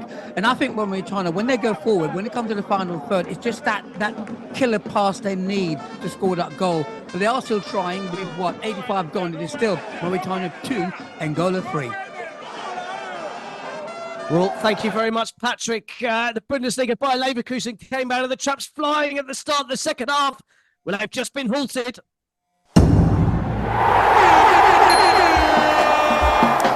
The goals, powered by NaraBet. RB Leipzig have retaken the lead. It's now RB Leipzig 2, Bayer Leverkusen 1. A Pender with the goal on the breakaway. And as Leverkusen were pushing to take the lead for the first time themselves, they got completely caught out at the other end, and they've restored their lead 10 minutes into the second half. RB Leipzig 2, Bayer Leverkusen 1. We're into the last couple of minutes in the Stadio Olimpico. AS Roma 2, Verona 1. Are Roma hanging on, Molly? Just about, Dean. It's been all over. Verona been all over them the last couple of minutes. Really, really pushing, seeing if they can bag at least a draw here in the closing stages. You might remember earlier on in the season, Verona actually won this tie 2-1 back at their place. So I think it is to be seen. They can turn over these big teams, even though they are sitting in the deep depths of the relegation zone in Serie A. It's a very tense closing stages here at the Stadio Olimpico, but it's still Roma 2, Verona 1. Thank you very much, Molly. Yeah, Verona are sitting third from bottom in the relegation zone as things stand. However, victory today would close the gap, or a point today would see them leave from Calgary and out of the relegation zone. And they did have that big victory against Empoli last time out as well. Let's go and hear about a big chance for Nottingham Forest in the game between Brentford and Nottingham Forest. Jackson Cole. Well, this second half has burst into life. It's a big chance for both teams. The first one came to Nottingham Forest. It's a cross in from the left by Danilo, their goal scorer. And Aurel Mangano is a clever back heel, which went just wide. And then Keane Lewis Potter fluffing his lines when the goal was at his mercy just now. Brentford 1, Nottingham Forest 1. Thank you very much. The deadlock has been broken in La Liga. The goals, powered by NairaBet. And it's the home side that have taken the lead. Valencia 1, Atletico Bilbao 0. We've said it's been coming, and Duro is the man at the hour mark to give them the lead. I can also tell you there's been a goal at the GTEC Community Stadium. The goals, powered by NairaBet. And it's Brentford who have turned things around in this one to make it Brentford 2, Nottingham Forest 1. A big header from Ben Mee has given the home side the lead and completed the turnaround for the Bees. It's Brentford 2, Nottingham Forest 1. Let's go and hear about that big goal in Spain. Valencia 1, Atletico Bilbao 0. Mark Thomas. And we'll join Mark very shortly to hear details of that goal that has given Valencia the lead. Duro with the goal that has given that home side the lead there. Valencia 1, Atletico Bilbao 0 as it stands. Valencia have won 3 in a row. This would make it 4 and put them level on points with Real Sociedad, who are in the Europa Conference League places as it stands. Meanwhile, let's go and hear about that Brentford goal. Ben Mee, the man with it, the right place at the right time from the corner with Jackson Cole. Yeah, Brentford 2, Nottingham Forest 1. The Bees have turned it around, and it's a brilliant header by Ben Mee. A poacher's finish by the centre-back. Just his second goal of the season. It was from a corner, whipped in from the left by Matthias Jensen. And there was Ben Mee at the near post. He wanted it the most, heading it into the roof of the net. A great return now for Ivan Toney. It's Brentford 2, Nottingham Forest 1. Let's go and hear about a goal in Germany that's given Leipzig the league against Bayer Leverkusen with Matt Temporal. Yes, Dean, you will not see a more textbook counter-attacking goal than this goal by Openda for Leipzig here. And it will be a bit of a kick in the gut for Leverkusen, who started the second half really well. It was actually from their own corner kick. Xavi Simons broke from the edge of his own box. He played in Dani Olmo, a one-touch pass across the face of goal to Openda, who tapped it in quite emphatically, to be honest. And it's Leipzig 2, Leverkusen 1. Absolutely, Leipzig with the lead there. There were 5 goals in the reverse fixture on the opening day of the season. We've already had 3. We've still got half an hour to play. And let's go and hear about that big Valencia goal against Atletico Bilbao with Mark Thomas. Yes, it's come after 60 minutes here. It is Valencia 1, Atletico Bilbao 0. Duro causing trouble. He had a chance just before he scored. He came in from the left-hand side. Goalkeeper saved it. But then, as I said, 62nd minute.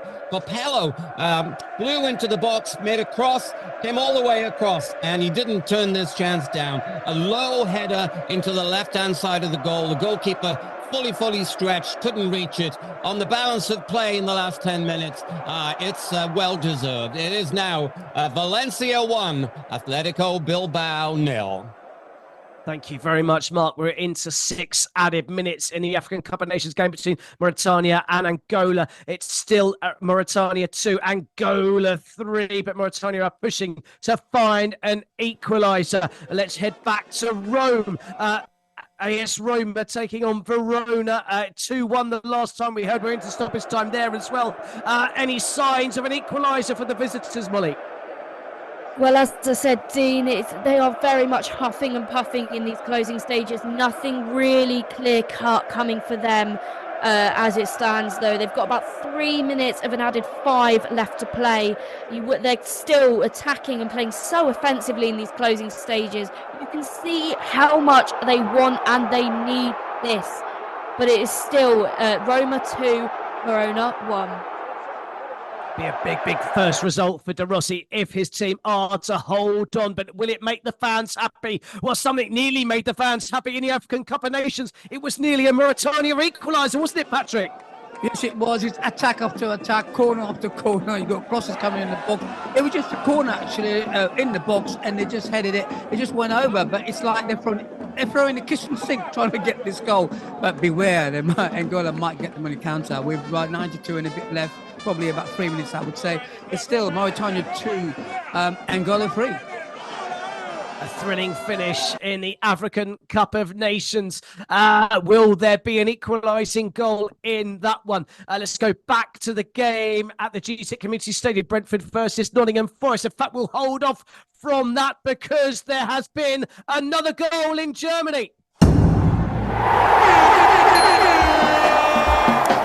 The goals, powered by NairaBet.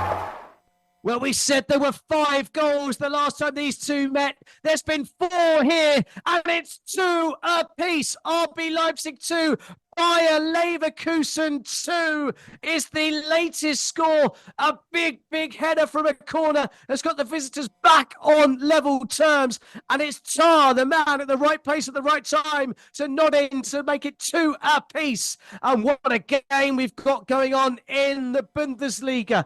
Right, so let's check back in now to the GTEC Community Stadium. Let's go and hear about the game between Brentford and Nottingham Forest. Are Forest getting back into so any signs of them getting back into this one? Well, not so far. It's still Brentford 2, Nottingham Forest 1. Ben Mee giving Brentford the lead just a few minutes ago. Nuno Espirito Santo, he has brought on Nico Williams, the right back who used to play for Liverpool, of course, and he's on for Ryan Yates, who didn't cover himself in glory for that equaliser by Ivan Toney. The ball managed to go through him as he arched his body to the right, and that allowed the ball to go into the goal. And an interesting stat just popped up. Forest have conceded 11 goals from set pieces, but it's 2-1 to Brentford. Thank you very much, Jackson. Well, it was 2-1 to Brentford, but that's no longer the scoreline. The goals, powered by NairaBet. When you go into the Forest, you're going through the woods, and it's Chris Word who's found an equaliser for the visitors in their game. Brentford 2, Nottingham Forest 2, and it's Chris Word, the right man at the right place. He scored twice in their Boxing Day victory away at Newcastle United. He's on the score sheet again here to earn a share of the spoils as it stands. Brentford 2, Nottingham Forest 2. Chris Word nodding in to level things for the visitors. Let's go and hear about that goal in Germany in the Bundesliga. RB Leipzig 2, Bayer Leverkusen 2. Matt Temporal. Yes, Leverkusen back in it once again, and it's Jonathan Tah who rose from a corner. The towering centre-half headed in at the far post from a corner from the left-hand side for Leverkusen. And just to make things worse for Leipzig. Their superstar Xavi Simons was injured before the corner was taken, and he looks to be getting some treatment on the sidelines at the moment. But this game well and truly on now. It's Leipzig 2, Leverkusen 2. I've just seen that Bayer Leverkusen have had 70% of the ball in this second half, and they are very much firmly in control and looking to push for yet another winner in this game. Let's go and hear about that Nottingham Forest equaliser at the GTEC Community Stadium with Jackson Cole. It's game on at the GTEC Community Stadium. Brentford 2, Nottingham Forest 2. The equaliser by Chris Wood, his 9th goal of the season. Great play by Callum Hudson-Odoi, who put the ball on a sixpence for the giant New Zealander, and then he just glanced it in to the corner of the net, well past Mark Flecken in the Brentford goal. We're set for a thrilling finish at the GTEC Community Stadium. Brentford 2, Nottingham Forest 2.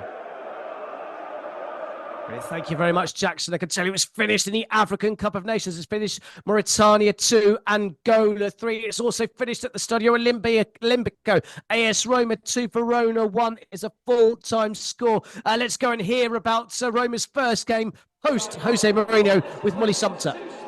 Yeah, what a game we've been treated to this evening. Two teams who desperately needed a win, but for two completely different reasons.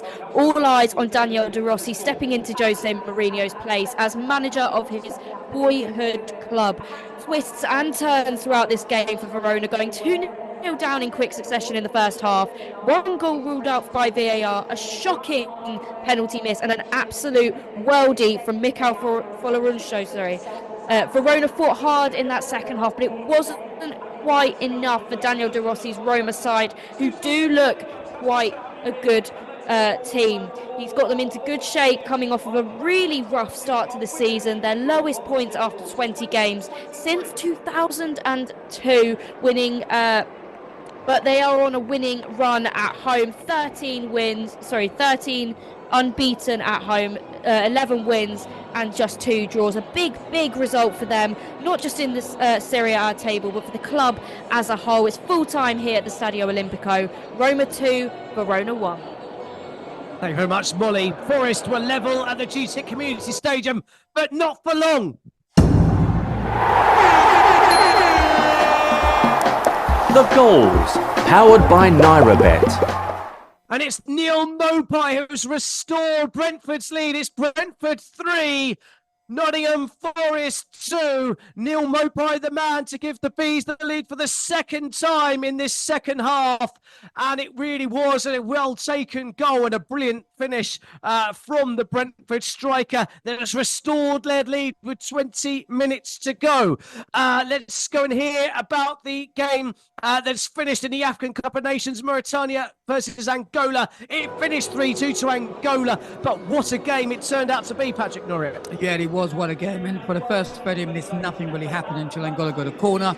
They took it, and Gelson Dala, probably the best player on the pitch, he got the goal, made it 1-0. And then on 43, you had Amar, who basically went on an amazing run, beat 4 players and made it 1-1. Second half, same affair. You got Mauritania and both of them going at it. On the 50th minute, Gelson Dala, again, this time what he did, he went past 3 men and got it and made it 2-1. And then Gilberto on 53 made it 3-1 to Angola in the box, penalty box, shot, wonderful goal. And then that strike on 58 minutes from Keita. Wonderful strike, goal of the competition, I think, made it 3-2, you would say. But they tried and pushed, nothing happened. They couldn't score that goal to make it 3-3. It finished with Mauritania 2, Angola 3, all the other way around. Angola 3, Mauritania 2. Indeed, 5-goal thriller in the African Cup of Nations. Let's go and hear about the 5th goal in the game between Brentford and Nottingham Forest with Jackson Cole. Brentford 3, Nottingham Forest 2. An absolutely thrilling game at the GTEC Community Stadium. And while everyone was talking about the return of Ivan Toney, don't forget Brentford had another striker, Neil Mopai. He's the one who's got this goal. And what a great finish it was. Ivan Toney would have been proud of this. He controlled a cross from the right with his right foot and then slammed it into the corner of the net with his left foot. It wouldn't surprise me if we saw a few more goals, but right now it is Brentford 3, Nottingham Forest 2. You are listening to Football Live.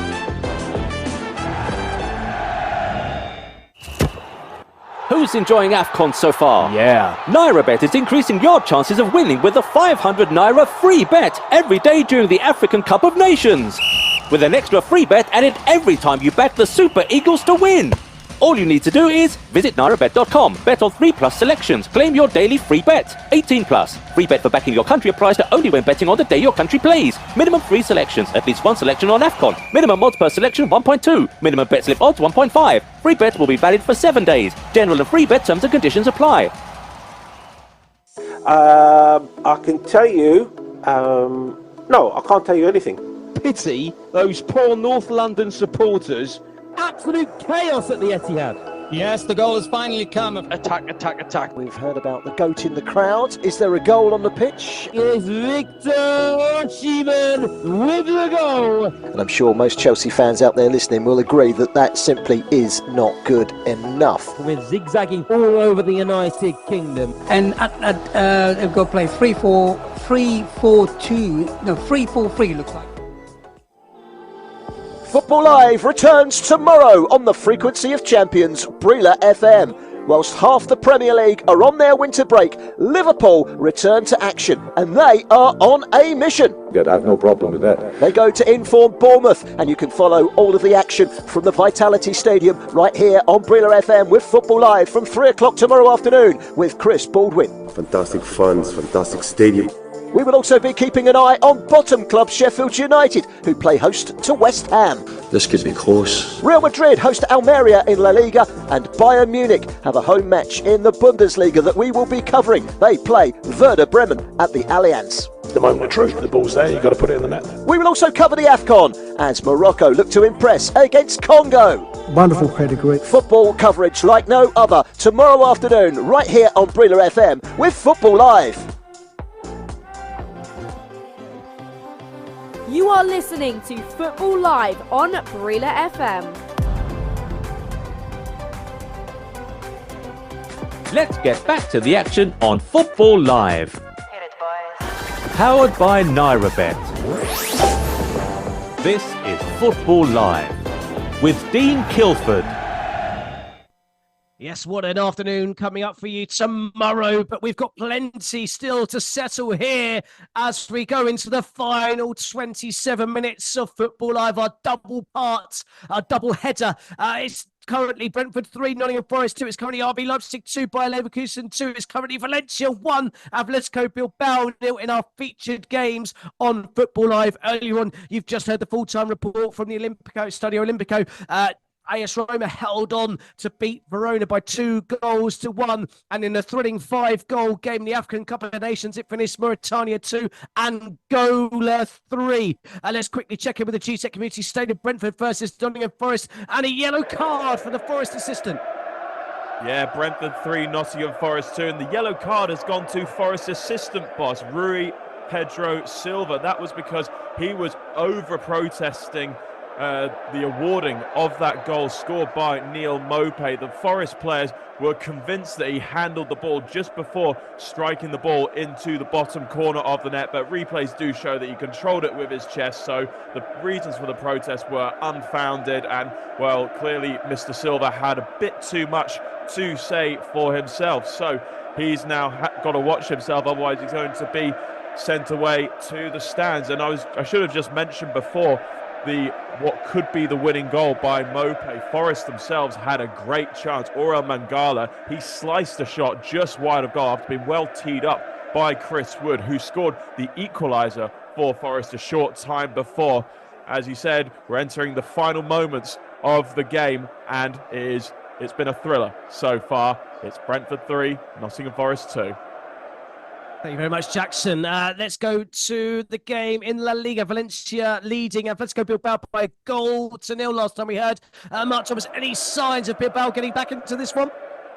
Well, they're huffing and puffing, they're doing their best, but really no penetration into the goalmouth area. They're putting a couple of crosses in, goalkeepers coming out, cutting them out very easily without anybody actually challenging him. We could be on for a shock here, Dean. Atletico Bilbao, as I might have mentioned earlier on, they haven't lost in 14 games. The last time they lost a game was against Barcelona back in October. So we could have a major shock on our hands here. Atletico Madrid, third place, of course. After 77 minutes, it is still Valencia 1, Bilbao 0. Indeed, Bilbao undefeated in 14 games in La Liga. They've got 15 more minutes or so to find an equaliser in that one. Let's head to the Bundesliga, the Red Bull Arena. RB Leipzig 2 by Leverkusen 2. Any signs of a winner in this game, Matt Temporal? Well, to be honest, the frantic second half here in Germany has slowed down a little bit after that second goal for Leverkusen. There's been a lot of petty fouls, and the referee's got his card out a few times, actually, including once for the Leverkusen manager, Xabi Alonso.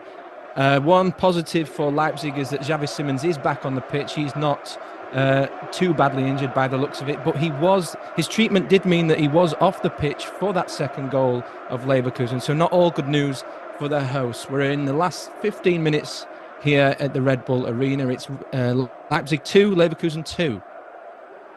Thank you very much, Matt. Will there be a winner at the Red Bull Arena? I can tell you that Rangers have just added the third away at Dumbarton in the Scottish Cup fourth round. It's now Dumbarton 0, Rangers 3.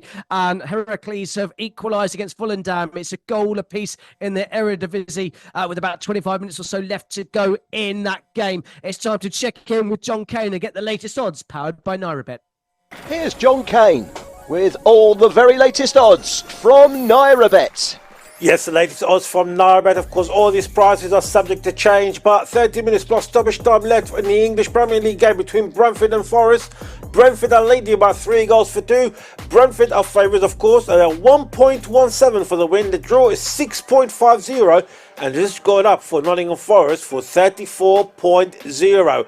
RB Leipzig and Leverkusen 2-2 with 30 minutes to go plus stoppage time. Leipzig has just gone up to 4.50. The draw's gone down to 1.75. And away win for Leverkusen is 4.0. So Leverkusen are slightly favourite in that game as it stands. In the Spanish La Liga, 10 minutes to go. Valencia 1, Athletic Bilbao 0. Athletic Bilbao haven't lost in 14 games, as Mark Thomas just mentioned. Valencia are 1.25 for the win. The draw has just gone up to 5.0. And Atletico Bilbao away win is 26.0. If you go into the Brentford Forest game, if you think it's going to be over 5.5 goals in the game, so one more goal in this game is 2.30. If it's going to be over 6.5 goals, that's 7.0. And if we're looking at the goal scorers quickly, if you think it's going to be Ivan Toney scoring the next goal, the sixth goal of the match, he is on 8.50. Of course, all these prices are from NairaBet and is all subject to change. Thank you very much, John. I can tell you that Ivan Toney looks like a man full of confidence. You would not know that he has not played a game of football for the past 8 months. Let's go and check in with the game in Spain. La Liga, Valencia 1, Atletico Bilbao 0. But it was almost level, wasn't it, Mark? Yes, it was very, very close indeed. Unai Gomez, he's been a revelation since he's come on as a substitute. He broke into the box after a great through pass. He beat the offside trap, put a great shot down into the right-hand corner, and goalkeeper Mamardashvili did a wonderful save, really kept this game, kept them in the game, because everybody in the stadium thought it was going to be 1-1. 81 minutes gone. We're 9 minutes away from that big, big shock. It's still Valencia 1, Atletico Bilbao 0. Thank you very much, Mark. Let's go check back in at the G-Tech Community Stadium. Brentford versus Nottingham Forest. This game is heating up very nicely for the last 10 minutes or so, isn't it, Jackson? Yes, very, very frantic in West London. Brentford 3, Nottingham Forest 2. And yeah, you're talking about Ivan Toney just a few moments ago. I heard some very nice comments by Thomas Frank in the build-up to this game. He said Ivan Toney's been training with the enthusiasm of an 8-year-old boy, and I suppose you would when you've been denied playing the thing you love for the best part of 8 months. And I think having him just around on the pitch again has just boosted the rest of the team. He is really their talisman. I was looking at some stats from last season. After 19 games last season, Brentford were 8th. So when you're 8th, you're firmly in the conversation to finish in the European spots. But as things stand, Brentford are only 5 points above the relegation zone. So it's not been a very good season so far by their usual standards. Forest have just come close. It was an effort by Aurel Mangala, who's had a couple of good openings today, but it went just wide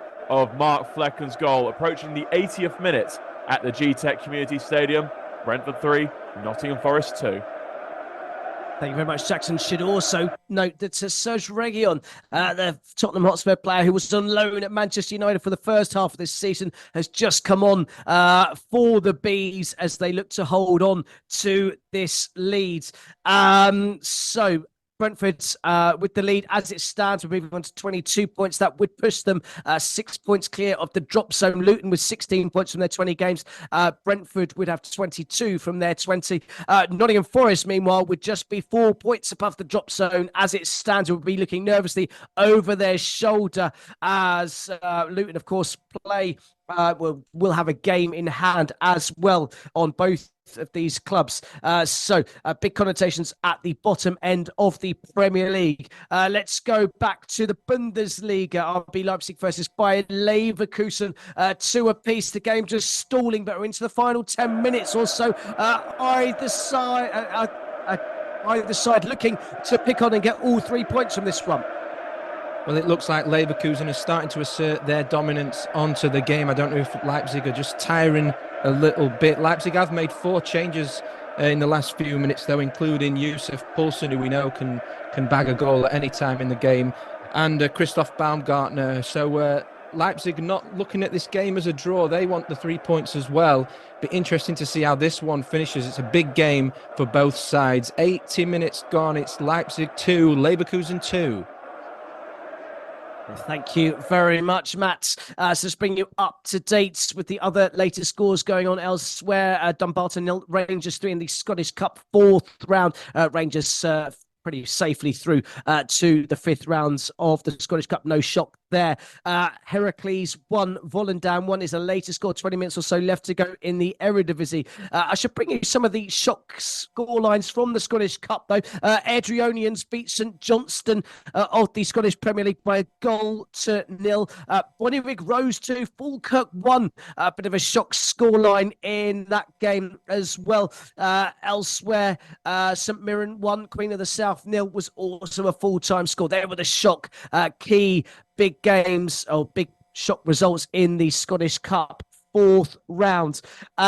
So let's get back to Spain. Valencia hosting Atletico Bilbao. It's the home side that are holding on, isn't it, Mark? Yes, it is. Valencia in 8th place right now, 29 points. Bilbao in 3rd with 41 points. Well, that gap, it's going to get a little bit closer if it stays like this. 86 minutes gone, it's still 1-0. The manager, Ernesto Valverde, is getting a little bit anxious on the sideline. And dare I say, the Atletico Bilbao fans, it's squeaky bottom time here, I'm afraid. 88 minutes. This winning 14-match streak is about to come to a rapid end unless they can do something. It's still 1-0 to Valencia against Atletico Bilbao. Yes, that long unbeaten run looks to be ending. They've got about 4 minutes or so left to find an equaliser in that game. Let's bring you up to date with some of the earlier happenings and goings on whilst we were off the air. Ayodele Bashiru, the Nigerian, scored from the spot for Watford as they play Bristol City today. You may remember Pepe Reina, the Spanish goalkeeper. He was sent off today as Villarreal played in La Liga. I can tell you Dumbarton have scored a consolation goal against Rangers. About 3 minutes left to go. It really would be something for them to score another 2 and level things there. But Dumbarton 1, Rangers 3, showing a consolation and nothing more in the Scottish Cup. And there was also Dan AJ scored the Ghanaian for Leyton Orient against Bolton. That's 2-2 for him in that one. And Freiburg versus Hoffenheim. The home side were reduced to 10 men with the score level at 2 apiece. Hoffenheim, who started the game winning the 5 successive away match, they've now lost 5 in a row. So that brings you up to date with some of the earlier goings on. Let's go and check back in at the Brentford GTEC Community Stadium. Brentford versus Nottingham Forest. Brentford have just shored things up now. Nottingham Forest have run out of steam, do you think?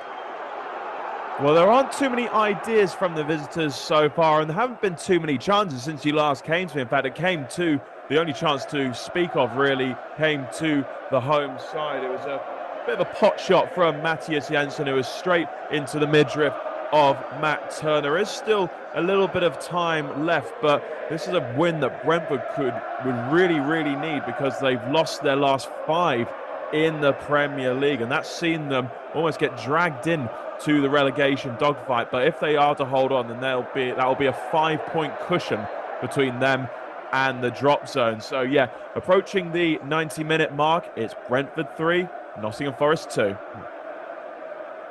Thank you very much, Jackson. Dumbarton's consolation goal was certainly just that. Rangers have gone straight up the other end and added a 4th. Dumbarton 1, Rangers 4 in the Scottish Cup is the latest score.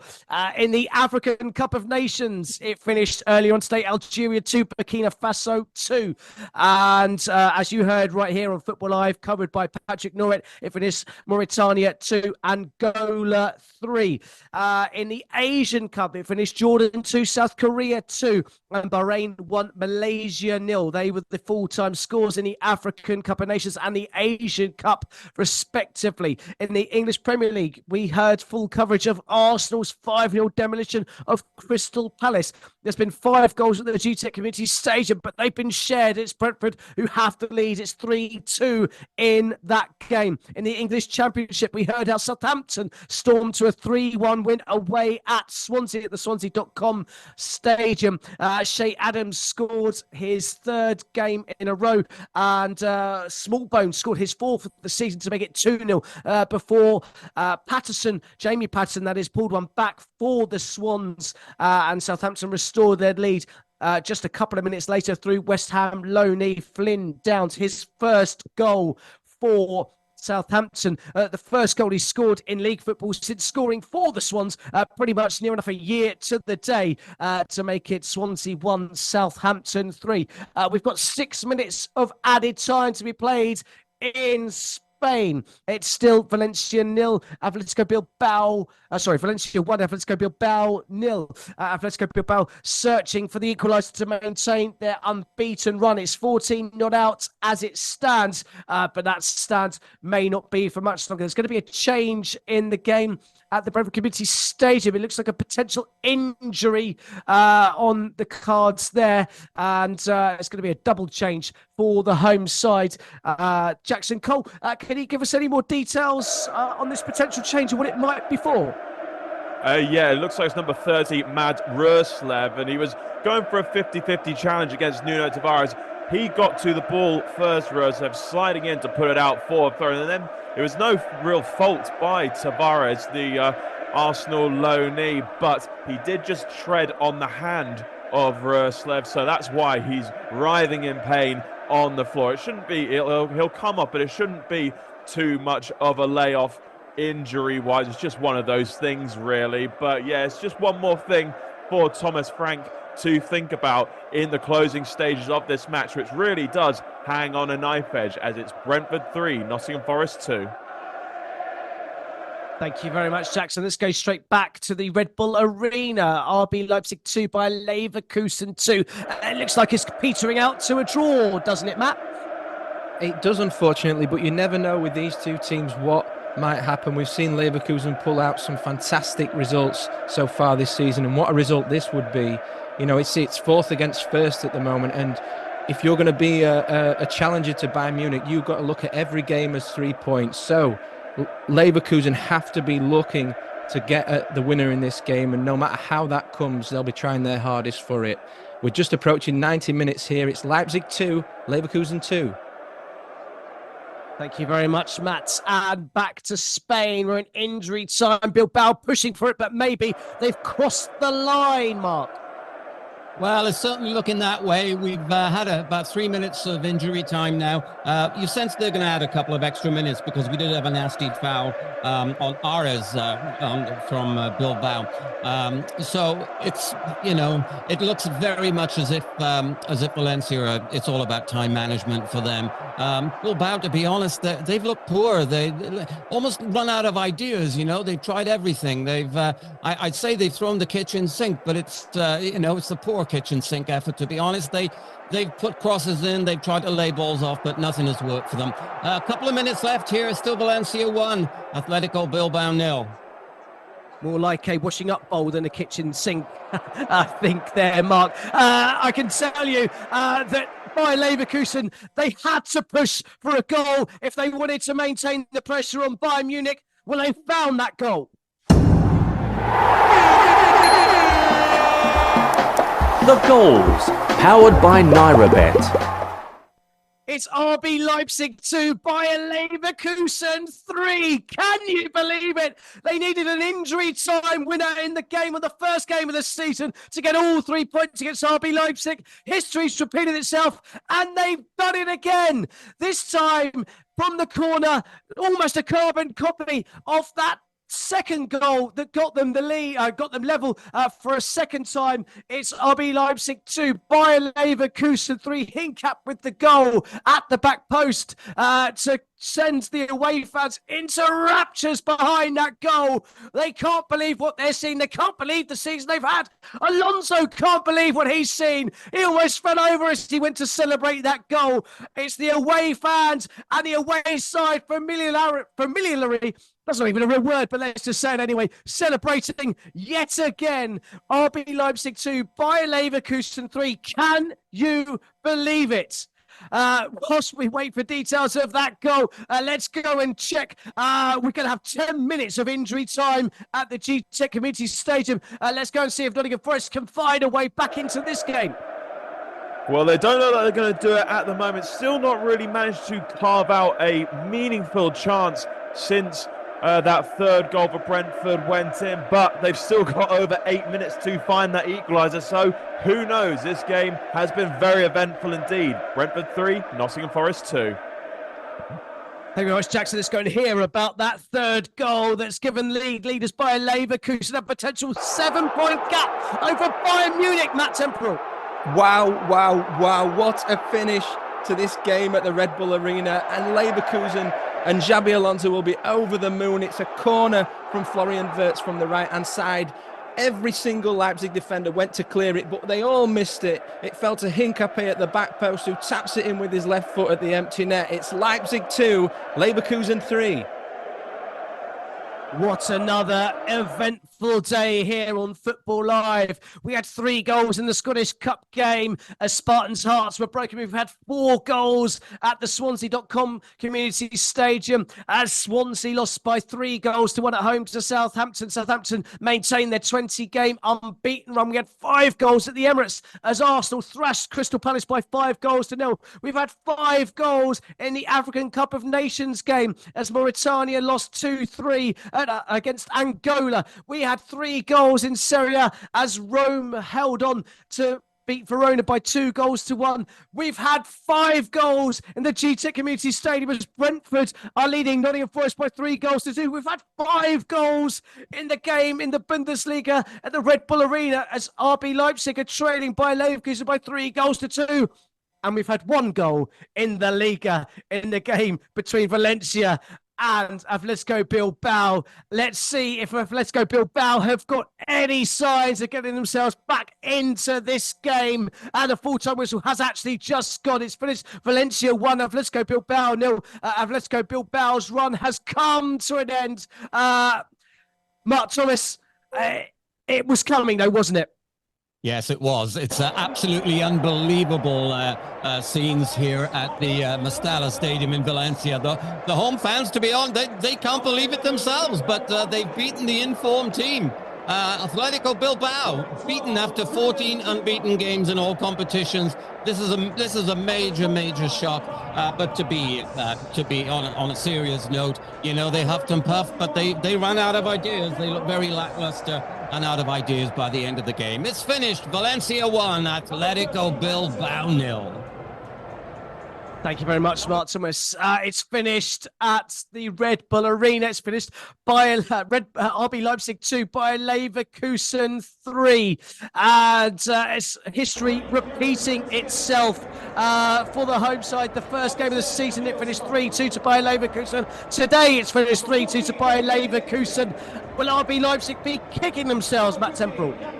Oh, they'll be kicking themselves, that's for sure. They were by far the better team in the first half, but the transformation at half-time of this Xabi Alonso team just speaks volumes of the kind of manager that he is. Look, there's been a lot of pretenders to the Bundesliga throne in the last 10 or so years to Bayern Munich, and at some point in the season, they always seem to hit some kind of wall and don't get over the line. This was a big 3 points for Bayer Leverkusen today, and the way that they got the 3 points in added time was quite simply sensational. And we'll only see now what happens for the rest of the season. It's finished here: Leipzig 2, Bayer Leverkusen 3. Indeed, a result that sees Bayer Leverkusen stretch their lead over Bayern Munich to 7 points at the top of the Bundesliga. Of course, Chris Baldwin and the team will show you tomorrow afternoon how Bayern Munich responds. Harry Kane and what a team. They've got Musiala, but they're still second best to this fine Xabi Alonso by Leverkusen team. Let's go and check back in at the GTEC Community Stadium. Brentford 3, Nottingham Forest 2, and Brentford are just seeing this one out, I believe, Jackson. Yeah, they're certainly doing that. Brentford 3, Nottingham Forest 2. I'll take you through everything that's gone on because it's been drama-filled this evening. It's Ivan Toney's return to action, and it was him who got things off and running for the Bees. The England striker firing a free kick through the Forest wall and into the net. And he pegged the visitors back, who took the lead through Danilo's wonder goal. Thomas Frank's men then took the lead when Ben Mee nodded the ball into the roof of the net from a corner on the left. But Nuno Espirito Santo's men levelled the game through a nonchalant header by Chris Wood. The game was set up for Toney to be the hero at the end, but it looks like that's going to be his strike partner, Neil Maupay, who controlled across from the right before thrashing the ball into the bottom corner with his weaker left foot. We've still got a fair bit of stoppage time to go, but it looks like the 3 points are going to Brentford. It's Brentford 3, Nottingham Forest 2. Yeah, we're into the 98th minute at the GTEC Community Stadium. There was that minimum of 10 minutes to be added at the end of that game. Latest scores from the Eredivisie: Heracles 1, Volendam 1, AZ Alkmaar 0, their latest scores. It's about half an hour gone in that AZ Alkmaar game. There's about 5 minutes left to go between Heracles and Volendam. In the Nigerian Premier League, the full-time scores from earlier on this afternoon: Doma United 1, Rivers United 1 was a full-time score.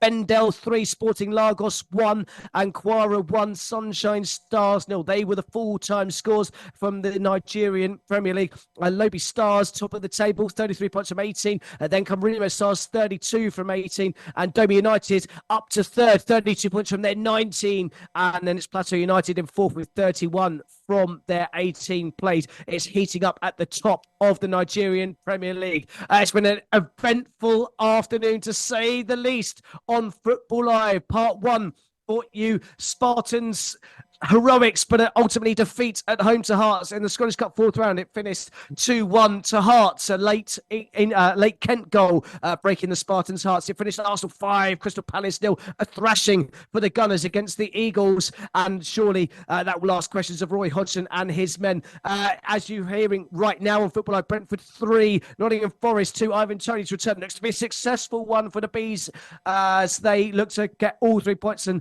lift them 6 points clear of the relegation zone. In the African Cup of Nations, Mauritania 2, Angola 3, a full-time score. Angola 4 points from their opening 2 matches in the African Group of Nations. African Cup of Nations, I should say, Group D fixture.